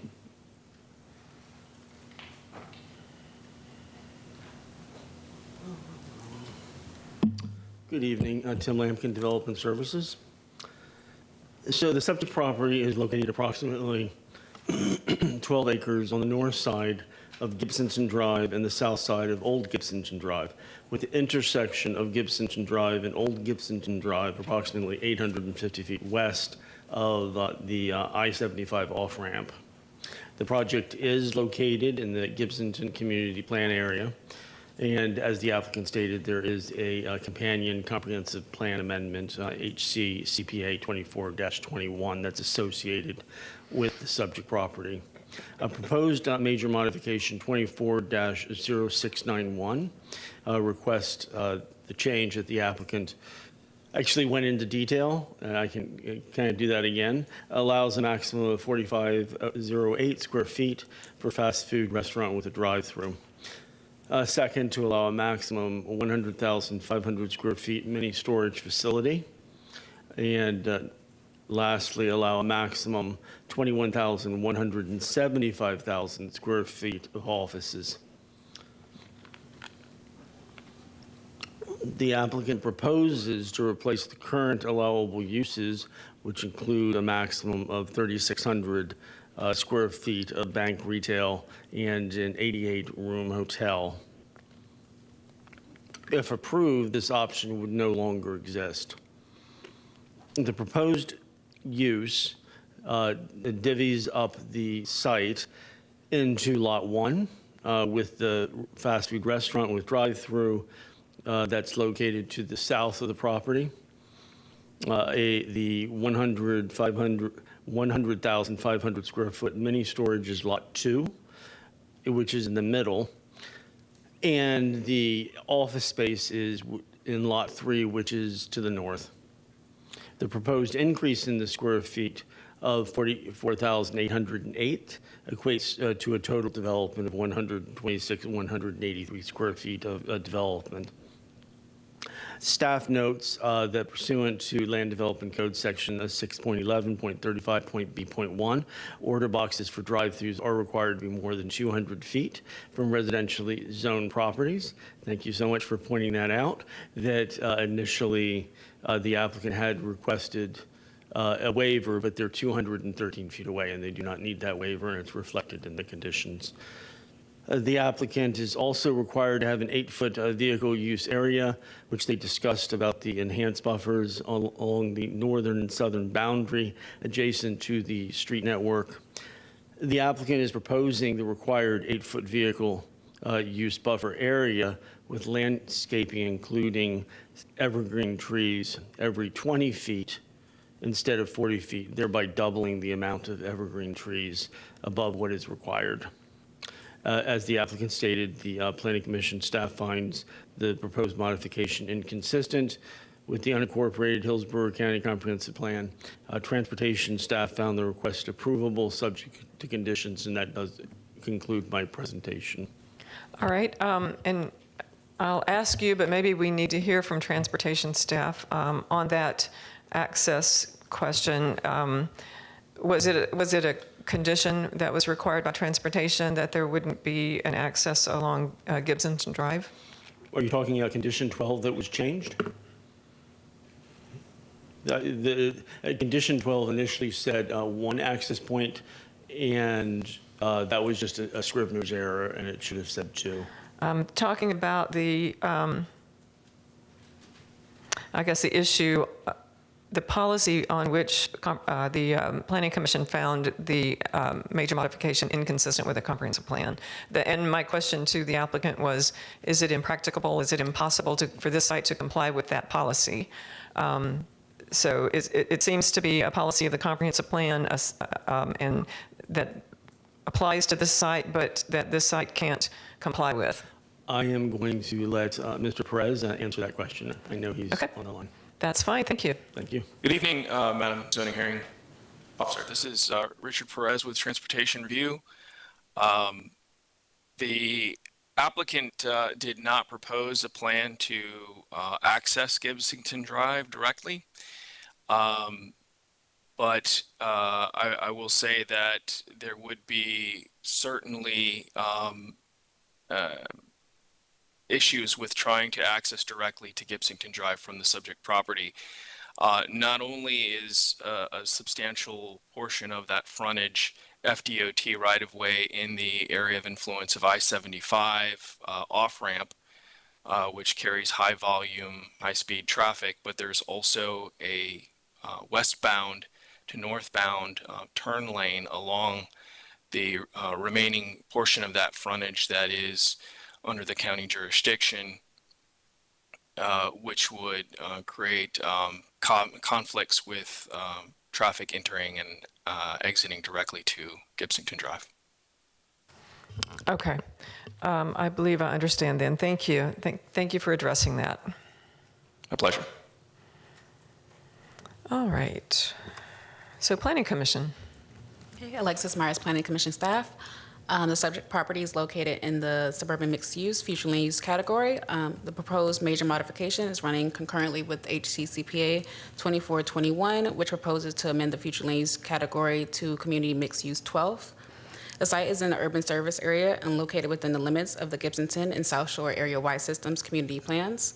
The two main access points are located on Old Gibsonton Drive, a local road which is in direct conflict with Future Land Use Element Policy 16.5, which describes that the development of higher intensity non-residential uses near established neighborhoods shall be restricted to arterials and collective roadways.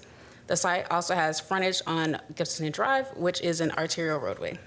Based upon those considerations, Planning Commission staff find the proposed major modification inconsistent with the unincorporated Hillsborough County Comprehensive Plan, subject to the proposed conditions by the Development Services Department. All right, thank you. One question for Planning Commission.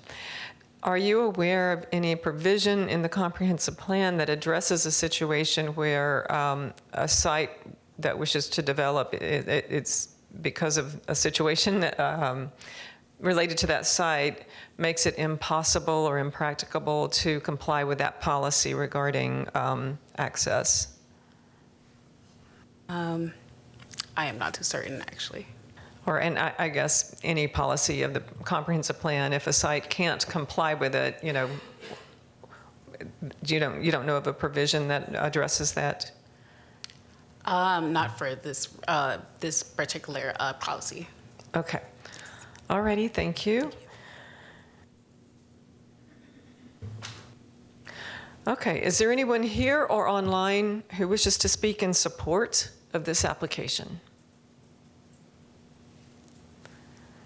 All right, don't hear anyone. Is there anyone here or online who wishes to speak in opposition to this application? Yes. Chair, we have 2 online. All right, 2 online and 1 person here. So that's 3 speakers. Is that all? Okay, so you each will have 5 minutes, and I'm going to hear from the person here first. Please come forward. Is that me? No, I'm going to hear from the person here in the room, and then I'm going to hear from the online speakers. So just stand by. Thank you. Good afternoon. My name is Roseanne Hammock. I represent Circle K Stores, Inc., 3802 Corporex Park Drive, Suite 200, Tampa, Florida, 33619. We oppose the project due to the median on Old Gibsonton Drive. It will impede access for our customers and delivery trucks.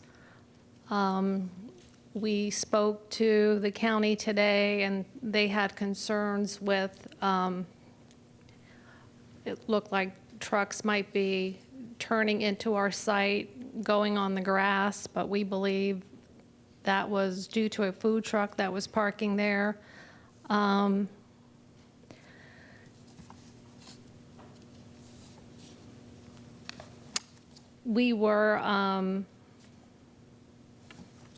We did not receive notification of a neighborhood meeting to discuss the project, so we just want to go on record opposing the median. And I have some paperwork from our tanker truck company. You can submit that to the clerk. Thank you so much. Thank you. All right, next speaker here. Was there another speaker here? I believe there were two online then, I'm sorry. So we'll go to the online speakers. Okay, I'm Dominic Pafundi. I live at 9910 Alafire River Lane, Gibsonton. And I gotta say, I'm not totally opposed to the project, but I'm opposed to the road proposed upgrades and really the lack of upgrades. I'm actually looking forward to seeing it develop because right now it's just a garbage dump and a homeless encampment. But we need a serious upgrade at the intersection of Old Gibsonton and Gibsonton. For them to put a median in with a 12-foot lane on each side, we'll be trapped back here. We won't be able to get out. And the median makes it so that if we go to the gas station, we can't turn back in and to just drive home. We have to drive out onto Old Gibsonton Road, hang a U-turn, and then drive back in. I mean, that can be dangerous at times. We only have one way out for all the people that live back here. So that needs to be addressed. We really could use a right turn lane, a straight lane, and a left turn lane getting out of here. The road's a wreck right now. The county's constantly there patching it, but it's a mess because the Circle K project should have really addressed some of this with probably a right turn lane. But that wasn't built back when that was done. So now we're going to add like over 1,000 more cars in there. That's just crazy. And the transportation study, I don't think it took into account the 101 townhouses that were just approved across the street on Old Gibsonton. And then, I don't think they did a real traffic count. They just use, theory out of some manual, and they should be doing a traffic count because Circle K has a lot of traffic coming out of there and a lot of trucks. It's one of the best places to fuel up before you go to the boat ramp. So there's a lot of people towing big boats going through there. Then also the rest of the road is a disaster. I mean, it hasn't been worked on in probably over 60 years since before they put in the highway. The shoulders are non-existent. The road edges are all broken. It really needs some work. And frankly, I don't even think the developer should have to pay for all this. This road has been neglected for years. And then in looking at their design exception that they put in for, their section view really didn't take into account the median, so that kind of throws their whole thing off. And again, like I said, with the traffic study, I think they need some actual measurements, and they need to include Circle K and the proposed development that is approved right across the street, because that's going to show at least a right turn lane, and even that I don't think is sufficient. And that's all I have to say. All right, sir, thank you very much. All right, the next speaker online, please. Yes, my name is Michelle Pineda, and I'm the treasurer with Alafire River Estate HOA, and I reside at 9918 Alafire River Lane in Gibsonton, and we're the community that is directly across the street from the proposed development on Old Gibsonton Drive. I do want to state that I am in approval of the proposed development. And, we did work with Mr. Pressman on getting that development changed, specifically the residential component that was removed with the one-story office buildings. So we are in approval of the development. However, we have been consistent and persistent. I did speak with Mr. Pressman, sent him emails, phone conversations with him along with county staff of our concerns with the as far as vehicle traffic at that corner of Gibsonton Drive and Old Gibsonton Drive. And the current site plan is only asking for that 150 linear foot safety barrier there, which we believe is going to cause more problems because it's going to force or it's going to redirect traffic across Old Gibsonton Drive into the Circle K.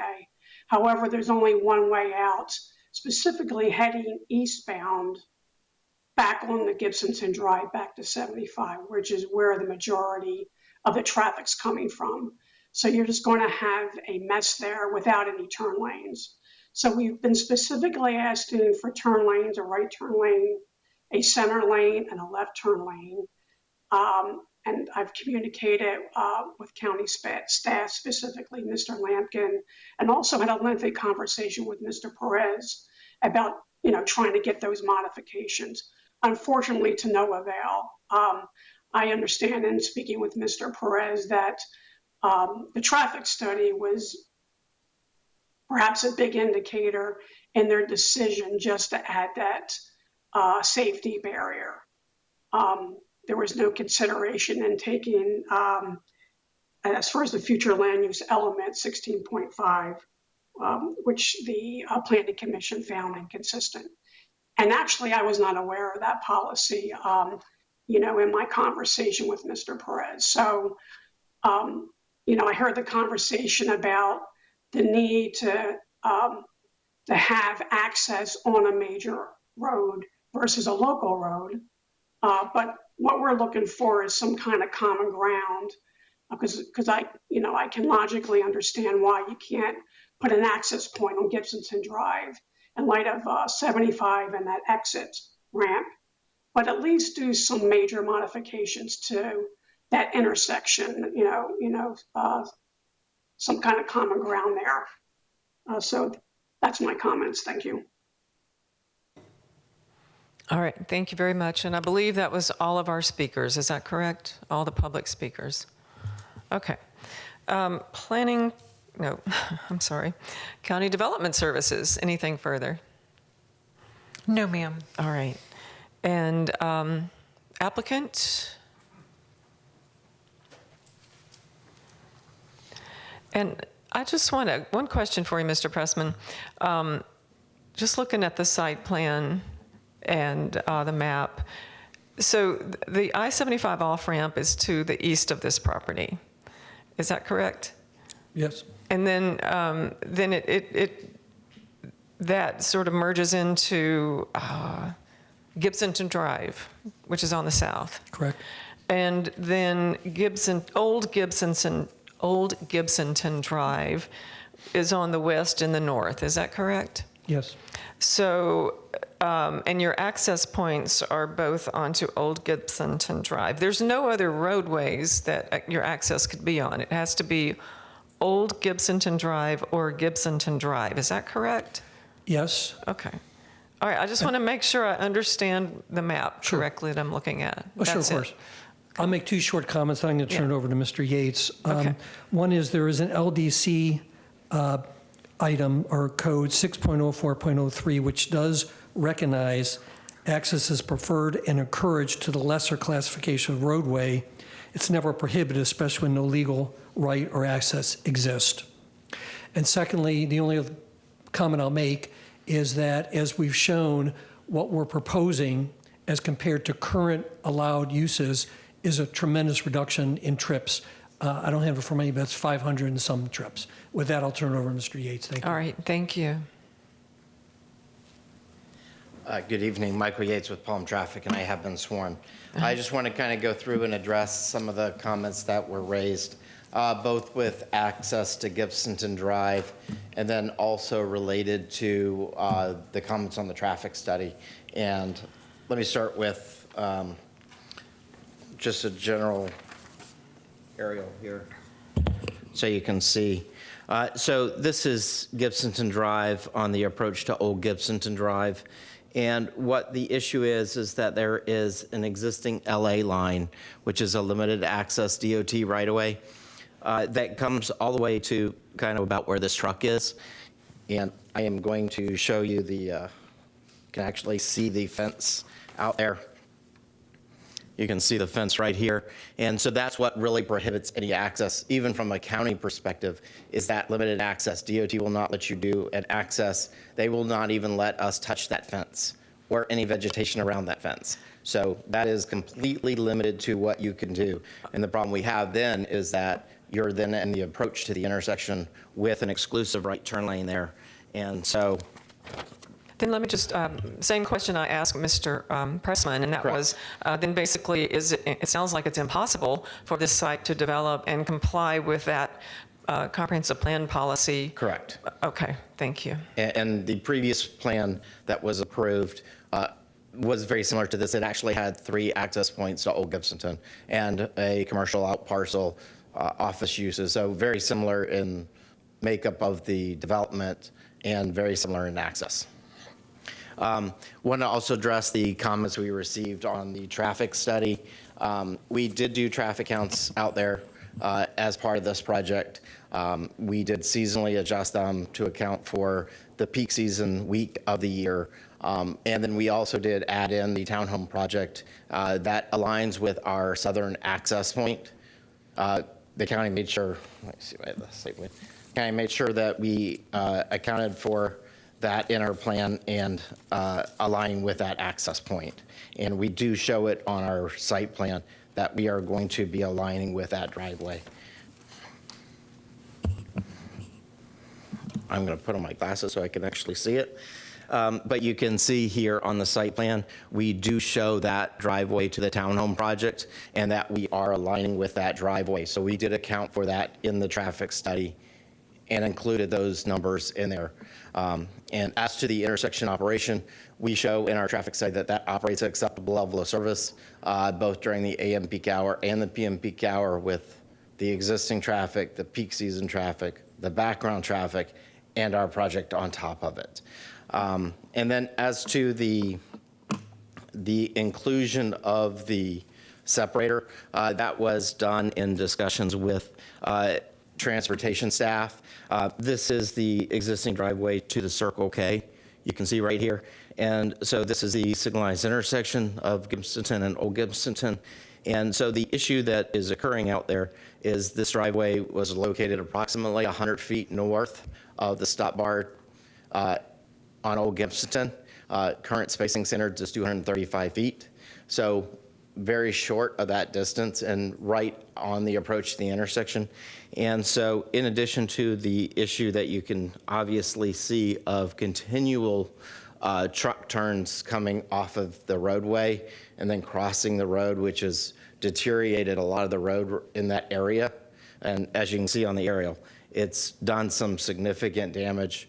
Adding the separator, we're going to correct that damage by adding the separator and extending the road over to accommodate that. But what it also helps alleviate is the issue with cars coming northbound from the intersection and then trying to make this turn when you get people coming out of this turn and heading south. So it's really an operational issue as much as anything else. And so the traffic separator will help alleviate that. And so the benefit is that the Circle K does have access that allows them the eastbound left in just to the west side of the intersection. And happy to answer any other questions you may have. I believe you've addressed all of my questions. Thank you. Okay. All right, so this will close then the hearing on major modification 24-0691.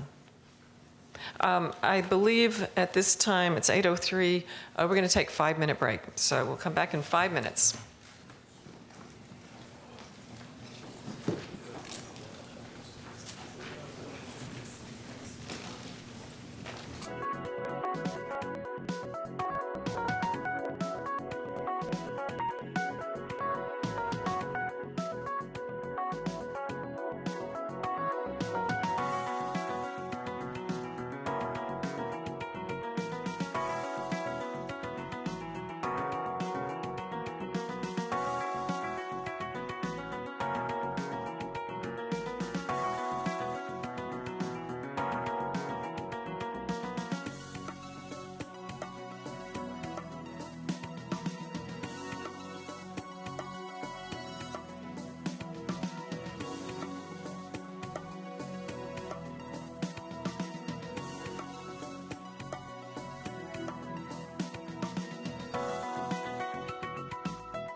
All right, we're going to reconvene. This is the October 28th, 2024 zoning hearing master meeting. And we'll give everybody a moment to get resettled. All right, I think we're ready to hear the next case. Our next case is item D3, PD rezoning 24-0722. The applicant is requesting to rezone property zone PD 07-1767 and AS1 to PD. Jared Folan with Development Services will provide staff findings after the applicant's presentation. All right, applicant.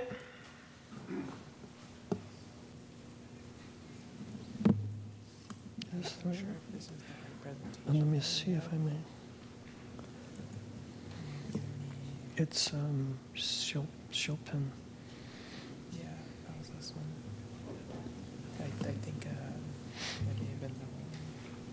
Yeah, Chopin. There we go. Yes, sir. Thank you. Thank you very much. Good evening, Madam Hearing Officer. Todd Pressman, 200 2nd Avenue South, number 451 in St. Petersburg. This is RZ Standard 24-0729. Planning Commission, Development Services, Transportation, all support the request. The request is for 16 single-family homes. We're in the Riverview South Shore area, 3.14 acres. We are near the area of Big Bend and 301. This is the site as shown in the highlight by the property appraiser. It's composed of 3 parts, part 1 and part 2, and then you see part 3 is a PRS to take out of that PD and put it in this PD. So the issue is AS1 and PD all into a PD for single family residential.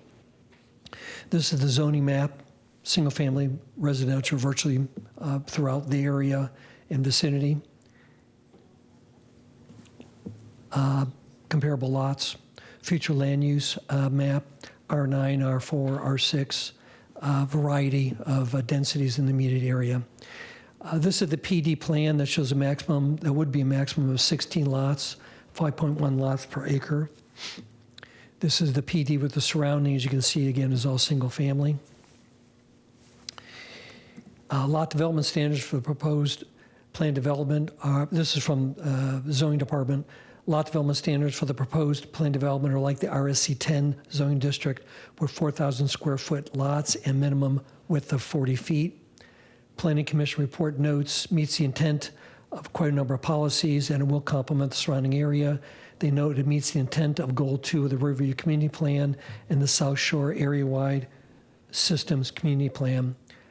Development Services does not foresee any concerns for the surrounding area. It's primarily single family. Density of the proposed development is appropriate, does not pose any negative elements, and included is a lot data table. On this request, we did have a number of notices. If I'm checking real quick here, please. We did 3 separate notices, noticing 81 individuals. When I last checked a few days ago, there were still no comments or emails of concern.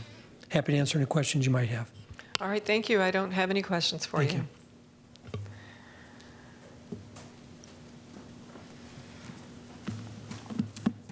you.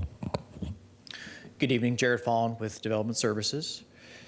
So as the applicant has stated, this area is primarily residential. It is mostly single family. There are 2 larger neighborhoods to the north and to the east. The density for those to the north is 3.38 dwelling units per acre, and to the east is 4.6 dwelling units per acre, so the proposed is similar. As far as compatibility, we don't have many concerns. Residential area, appropriate. There's no negative impacts to either the proposed or the existing. We did have a condition added. If you look to number 3, we worded it similarly to the north, which requires some design requirements for the lots. As he stated with the PRS, it is just to remove that eastern property from the existing PD, and it will run concurrently with this PD request, BOCC. As far as that, we have no compatibility concerns, and we are recommending approval subject to the conditions, and no agencies they all recommend approval. All right, thank you so much. No questions for you. All right, Planning Commission? Yes, Alexis Myers, Planning Commission. The subject property is located in the residential 6 and suburban mixed use 6 future land use categories. The site is in the urban service area and located within the limits of the Riverview and South Shore Area-Wide Systems community plans. The proposal to allow single-family uses is compatible with the surrounding area as it is comprised mostly of single-family and meets the intent of Objective 1 on compatibility and Objective 16 on neighborhood protection, and its accompanying policies of the future land use element. Based upon those considerations, Planning Commission staff finds the proposed plan development consistent with the unincorporated Hillsborough County Comprehensive Plan, subject to the proposed conditions of the Development Services Department. All right, thank you very much. Okay, is there anyone here or online who wishes to speak in support of this application? All right, do not hear anyone. Is there anyone here or online who wishes to speak in opposition to this application? All right, I do not hear anyone. Development Services, anything further? No, ma'am. All right, thank you. Applicant, anything further? Thank you. All right, that will close the hearing on PD 24-0722. I'm sorry, rezoning PD 240722. Our next application is item D4, PD rezoning 24-0789. The applicant is requesting to rezone property from ASC1 to Plain Development. Jared Folan with Development Services will provide staff findings after the applicant's presentation.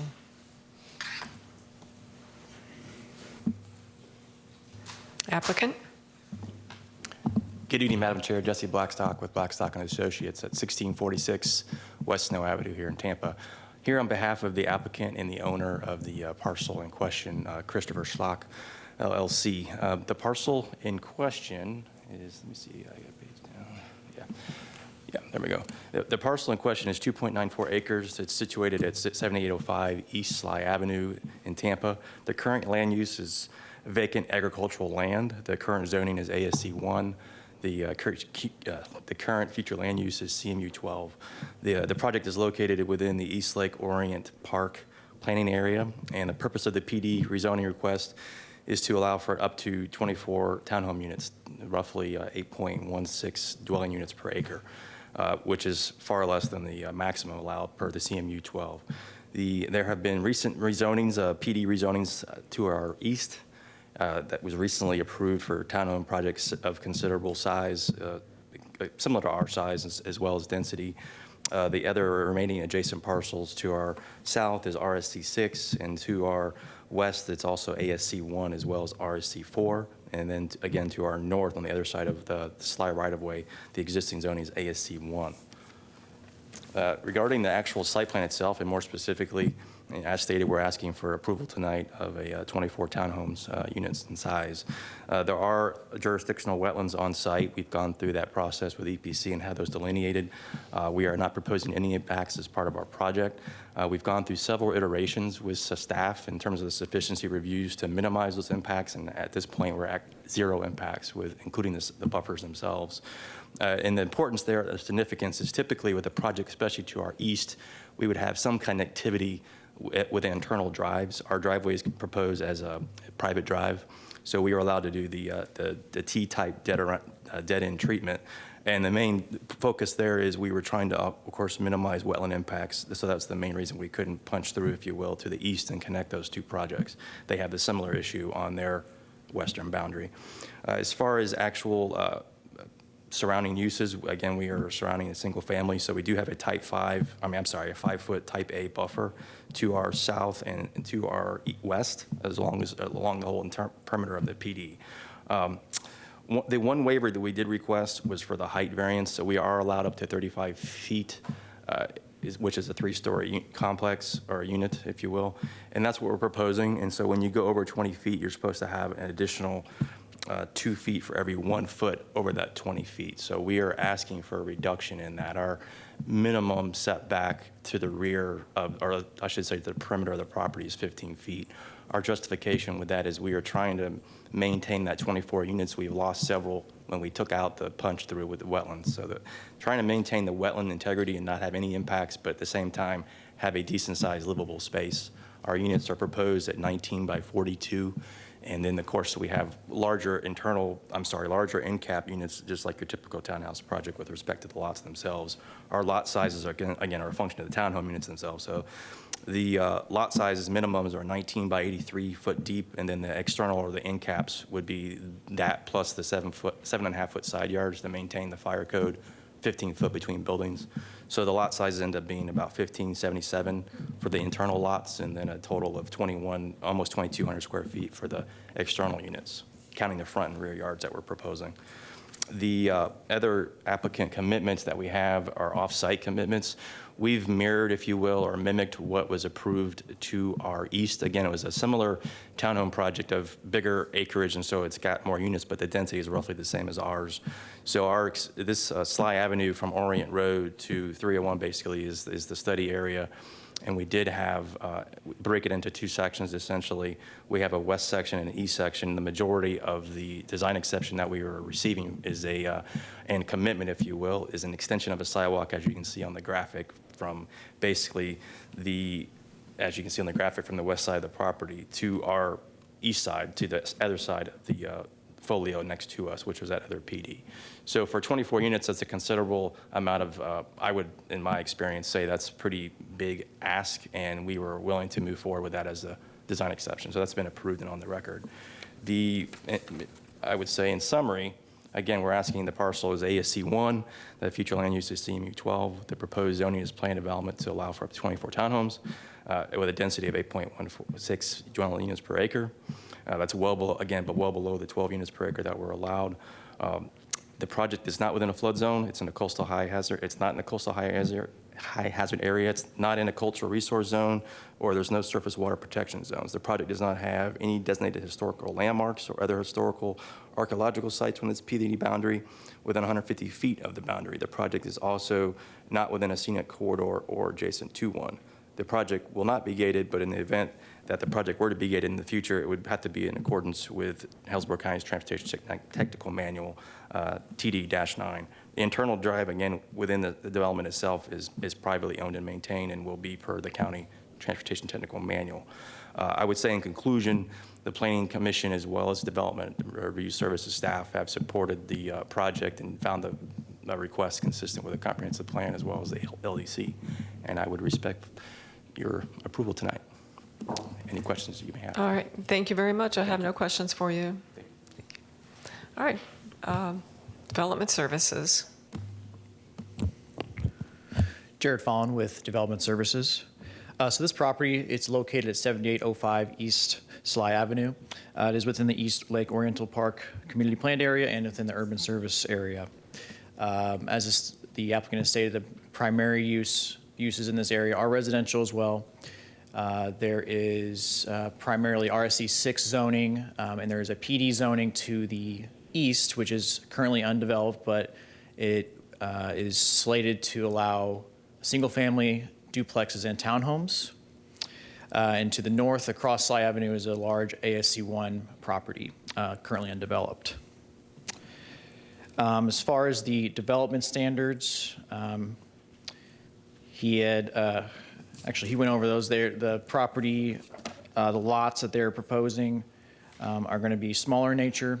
19 feet is going to be the smaller width, and up to about 1,700 square feet size. He did also mention the 2-to-1 setback. They have asked to waive that. We find that to be adequate and fine. We are okay with waiving that. They are providing a buffer where that waiver or where that 2-to-1 setback is being infringed upon. But with the buffer, we find that acceptable. And in conclusion, yes, we find this appropriate for the area.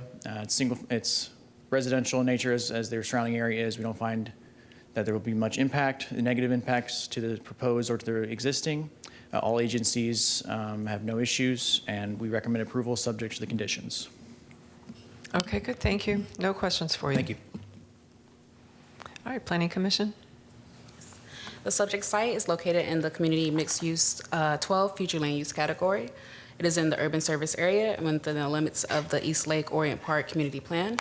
The proposed plan development to allow townhomes meets the intent of future land use element objective 1 and objective 16, as the surrounding land use pattern is mostly comprised of mixed uses with single family uses in the immediate area.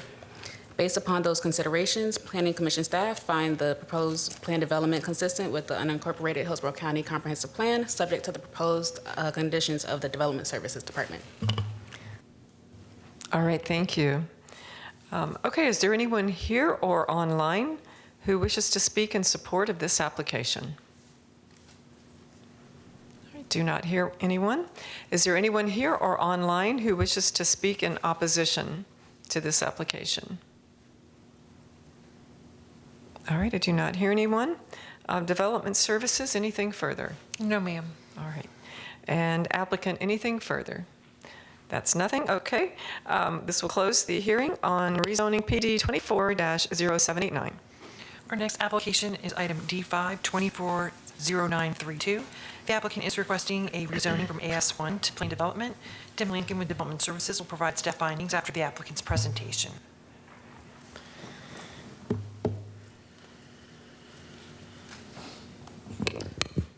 Good evening. For the record, Isabel Albert with HAF 1000 North Ashley Drive. I'm here representing the applicant, and I have a PowerPoint presentation. Thank you. All right, so the site in question is a 2.34 acre site located in the Riverview, more specifically located at 8524 Riverview Drive, and it is located in the urban service area. The surrounding area is mostly comprised of residential development, but you'll have along this road just immediately to the west, there is some commercial use there. Current future land use on the north side of Riverview Drive is mostly CMU 12, which is community mixed use, 12 units to the acre. And the current zoning right now is AS1 agricultural single family. So the request is to allow, because of the future land use, we do have to apply for plan development. And in this instance, we are requesting for a mini warehouse to be located in the front with some open storage in the back. Planning Commission staff and Development Services staff reviewed the application and feels that it meets policies, these different policies that are listed here, as well as meeting Goal 2 of the South Shore Area Wide Plan. Like I said, this the staff found it consistent with the comprehensive plan and the South Shore Area Systems Community Plan, which I have a typo right there, and Development Services looked at the request and found it approvable and no objections from any reviewing agencies. And this concludes my presentation, unless you have any questions. No questions for you. Thank you. Thank you. Oh, be sure and sign in with the clerk, please. Good evening, Tim Lincoln, Development Services. The applicant's proposing to develop the approximately 2.3 acre property located on the north side of Riverview Drive and south of Brigman Avenue. And as the applicant stated, they're proposing to allow for the development of a just under 51,000 square foot mini warehouse that's up and an open storage area located to the north of the site. Staff finds the subject property is surrounded predominantly by agricultural uses, single-family neighborhood, and general commercial, including open storage to the west of the subject site. To the immediate east is Oak Creek DRI number 146, which is developed with single-family homes. Between the single-family homes east of the subject site and the proposed development is a buffer area ranging from approximately 88 feet to 200 feet in width. Immediately north is AS1 zone property. It's developed with agricultural related uses and a single-family home. Immediately west is an access easement for the AS1 property located to the north and located to the immediate west of the access easement, which is PD 90-027, allows for a contractor's office. Well, the applicant's proposed mini warehouse will be predominantly located in the front portion of the subject site off of Riverview Road, whereas the open storage area will be restricted to the area designated on the site plan, screened from public view by the proposed mini warehouse building. Additionally, the applicant proposes a variation to allow an 8-foot fence, further screening and mitigating the open storage in the rear of the site from the adjacent properties. These will be conditioned. The site plan does not meet the requirements of LDC section 6.06.06 buffering and screening. The applicant would normally be required to have a 30-foot wide buffer with type C screening along the eastern and northern boundary, adjacent to the residential and agricultural zoning, because open storage is proposed in the rear of the subject site and is considered a Group 6 use. However, the applicant proposes a variation to allow an increase in the fence height along the side and rear perimeters to allow an 8-foot fence, which will more effectively screen the outdoor storage from adjacent properties. The applicant, I don't believe they went into it, so they're requesting a number of variations. They all have to do with the buffering and the screening. I'm just going to go over them really quickly. They're in detail in the report, but if you have any questions, let me know. So the LDC variations, the first 3 variations are for the open storage use, and it's to allow a reduced landscape buffer. The second one to section 6.06.06 is the variation to not install a 6-foot masonry wall. And the next one is section 6.06.06 variation to allow for the 8-foot fence along the east side and the north property. Regarding the mini warehouse use, there are 3 proposed variations. Section 6.06.06, a variation to allow a reduced landscape buffer. When the applicant proposes to reduce the required width from 20 to 0 due to the extensive buffers on the adjacent property in the DRI to the east and to the north. Section 6. They're all 6.06.06. And it's variation to not install the 6-foot fence. And then lastly, for the mini warehouse, a variation to allow an 8-foot fence along the east side of the property and the north side if there's a mini warehouse there. Justification was submitted in the application submittal for the variations. The site will comply with and conform with all the regulations of the Hillsborough County unincorporated, with the Land Development Code. The Planning Commission found it consistent with the unincorporated Hillsborough County Comprehensive Plan. And based upon the above considerations, staff finds it approvable. All right, thank you. No questions for you. Thank you. Okay. Planning Commission. Yes. Alexis Myers, Planning Commission staff. The subject property is located in the Community Mixed Use 12 Future Land Use category. The site is in the urban service area and within the limits of the South Shore Area-Wide Systems Community Plan. The proposed mini warehouse and open storage use is compatible with the surrounding area and meets the intent of Objective 1 and Objective 16 of the Future Land Use element.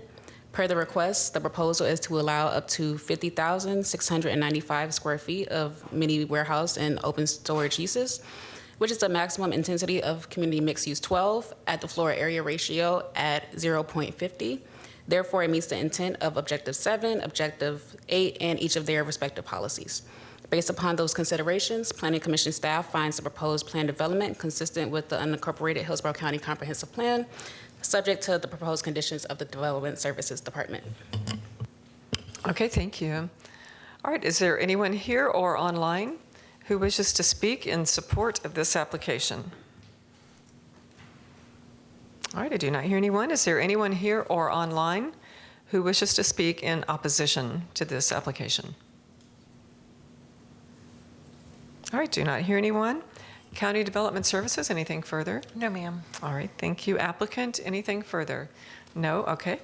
Thank you. That will close the hearing on rezoning PD 24-0932. Our last application is item D6, Major Mod 24-1044. The applicant is requesting a major modification to a planned development zoning. Tanya Chappella will provide staff findings after the applicant's presentation, and you should have also received a revised staff report, which has some condition changes on condition II in the third paragraph, which removed the truck courtyard setback and provided an increased height for the wall from 6 feet to 8 feet. All right, thank you. I do have the revised staff report. Great, thank you. Good evening, Cammie Corbett with the law firm of Hill, Ward, and Henderson. And I want us to start by saying thank you to every single one of you who had to come here on the date of the originally scheduled hearing. And whether it was you, yourselves, or people from your offices, I really do appreciate it. It's really an above and beyond measure that the county took to not disrupt these cases and to ensure they stay in the land use meeting that we were originally scheduled for. And I do want to thank you. I think that's important because it was a large effort, and a lot of people were still without power and not back into their homes yet. So we do appreciate that. Representing Johnson Development Associates here today, and we're trying to activate an old PD, and you're going to see in our planning presentation, this is a really kind of a Frankenstein PD that predates the 1989 comp plan, and then the comp plan has changed again. And there have been numerous modifications that have been necessary because the original approved PD really didn't capture what we need today in modern zoning, the details that we needed to capture. And we worked really hard on this site to make sure that we were compatible and consistent. And with that, I'll ask Jessica to come up and make our presentation. Good evening. Jessica Kowal with Landis Evans and Partners. Address is 3810 Northdale Boulevard in Tampa, 33624. As Cammie mentioned, we have a project in a larger PD area. You can see this is the general location. This was the old comp plan amendment and the location of our modification within that old comp plan. And here is the site within the current comp plan designation of OC20. This was the overall PD area. It included about 145 acres of property, and it was intended to address some zoning conformance issues on the subject properties that were all incorporated in this overall PD area. Our subject modification is only approximately 8 acres. It's 8.07 acres. And as you can see, there were other modifications throughout this overall PD over the history of the PD that have been modified. The existing permitted uses include some light industrial uses. However, some of the language is quite broad and doesn't meet current industry standards to really be able to market the site for its use. We have a picture of our proposed development plan here. As you can see, there is right-in, right-out access on Dr. Martin Luther King Jr. Boulevard and a right-in only on Orient Road. Again, we are requesting to clarify the permitted uses. They are non-intensive uses. They are not heavy industrial uses. We are still prohibiting open storage, and we are proposing a floor area ratio of 0.327. This is an exhibit of our setbacks. We do, as your staff report mentions, have 66 feet setbacks from all rights of way, and we have done some extra work to extend the setbacks along the residential property that we abut to the north. Here's an exhibit of our proposed buffers, again, still adhering to the 30-foot buffer to the north. We do have site variation requests. One includes the reduction of the buffer against the laundromat or commercial property on the northwest corner of our subject site. There's a requirement for a 15-foot buffer, and we are proposing an 8-foot buffer. We do believe that this is compatible and meets the intent of the code. It still separates unlike uses, but these uses have similar characteristics. This is also necessary to accommodate our right-in turn lane that we are providing off of Orient Road to accommodate truck traffic into the site. The second site variation we are requesting is to provide an 8-foot rather than a 6-foot wall within the Type C buffer along the north. We believe this will also help protect the residential properties from any perceived impacts that might be occurring on our site. Again, we believe this petition is consistent and compatible with the existing PD, with the existing comp plan, and we have done some work to enhance the screening to the north and increase the building setbacks adjacent to those residential structures. We also identify that this is consistent with the East Lake Orient Community Plan. And with that, we are here for any questions you might have. All right. Thank you. I have no questions for you.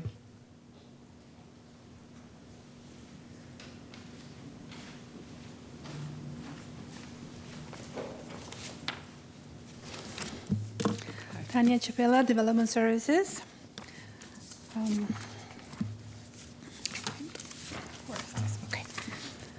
The purpose of this request is to modify the existing plan development for the development of warehouse, distribution, and the expansion of minor industry uses. The proposed uses are limited to the rezoning modification area, comprised by parcels folio 40843.0000 and 40843.0100.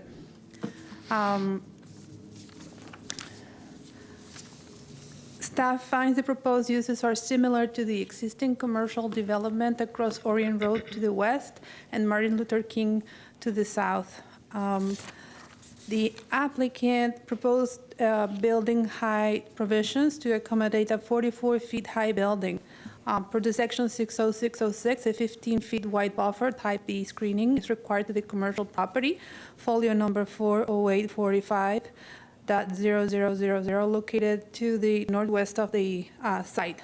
Per the Land Development Code, section 60601, and note number 8, an additional 48 feet wide buffer is required, resulting in a total 63 feet wide buffer requirement. The applicant is proposing a 40-foot building setback and an 8-foot wide buffer type B screening along the property lines within the commercial parcel described before. The applicant also submitted a variation to the type C screening requirement of a 6-foot height wall. The applicant proposes an increase of 2 feet to the maximum wall height to allow an 8-foot high wall along the north side of the PD. Michelle Henrich already described the changes on the report, so I'm not going to repeat that part. So staff finds the proposed building height approvable. The existing commercial property to the northwest that would most potentially be impacted by the increased building height is separated by a row of mature trees, maintaining the character of the existing development. Staff finds the request variation to screening provision is also approvable. The proposed wall height exceeds that provided by the screening requirement to a single-family residential property. Even more, the alternative height will provide additional protection for adjacent residential properties from undesirable impacts. Based on these considerations, staff recommends approval subject to conditions. And this concludes my presentation, unless you have questions for me. All right. Thank you. I have no questions for you. Thank you. All right, Planning Commission? Yes, Alexis Myers, Planning Commission. The subject site is in the Office Commercial 20 Future Land Use category. The site is in the urban service area and within the limits of the East Lake Orient Park Community Plan. The area along East Dr. Martin Luther King Boulevard is an existing appropriate area for light industrial and commercial uses, and therefore meets the intent of Future Land Use Element Objective 1, Objective 16, and both of their respective policies. Based upon those considerations, Planning Commission staff finds the proposed major modification consistent with the unincorporated Hillsborough County Comprehensive Plan, subject to the proposed conditions of the Development Services Department. All right, thank you. Okay, is there anyone here or online who wishes to speak in support of this application? All right, do not hear anyone. Is there anyone here or online who wishes to speak in opposition to this application? All right, do not hear anyone. Development Services, anything further? No, ma'am. Okay. Applicant, anything further? Okay, that's a no. All right, that will close the hearing on major modification 24-1044, and that concludes the zoning hearing master meeting for today.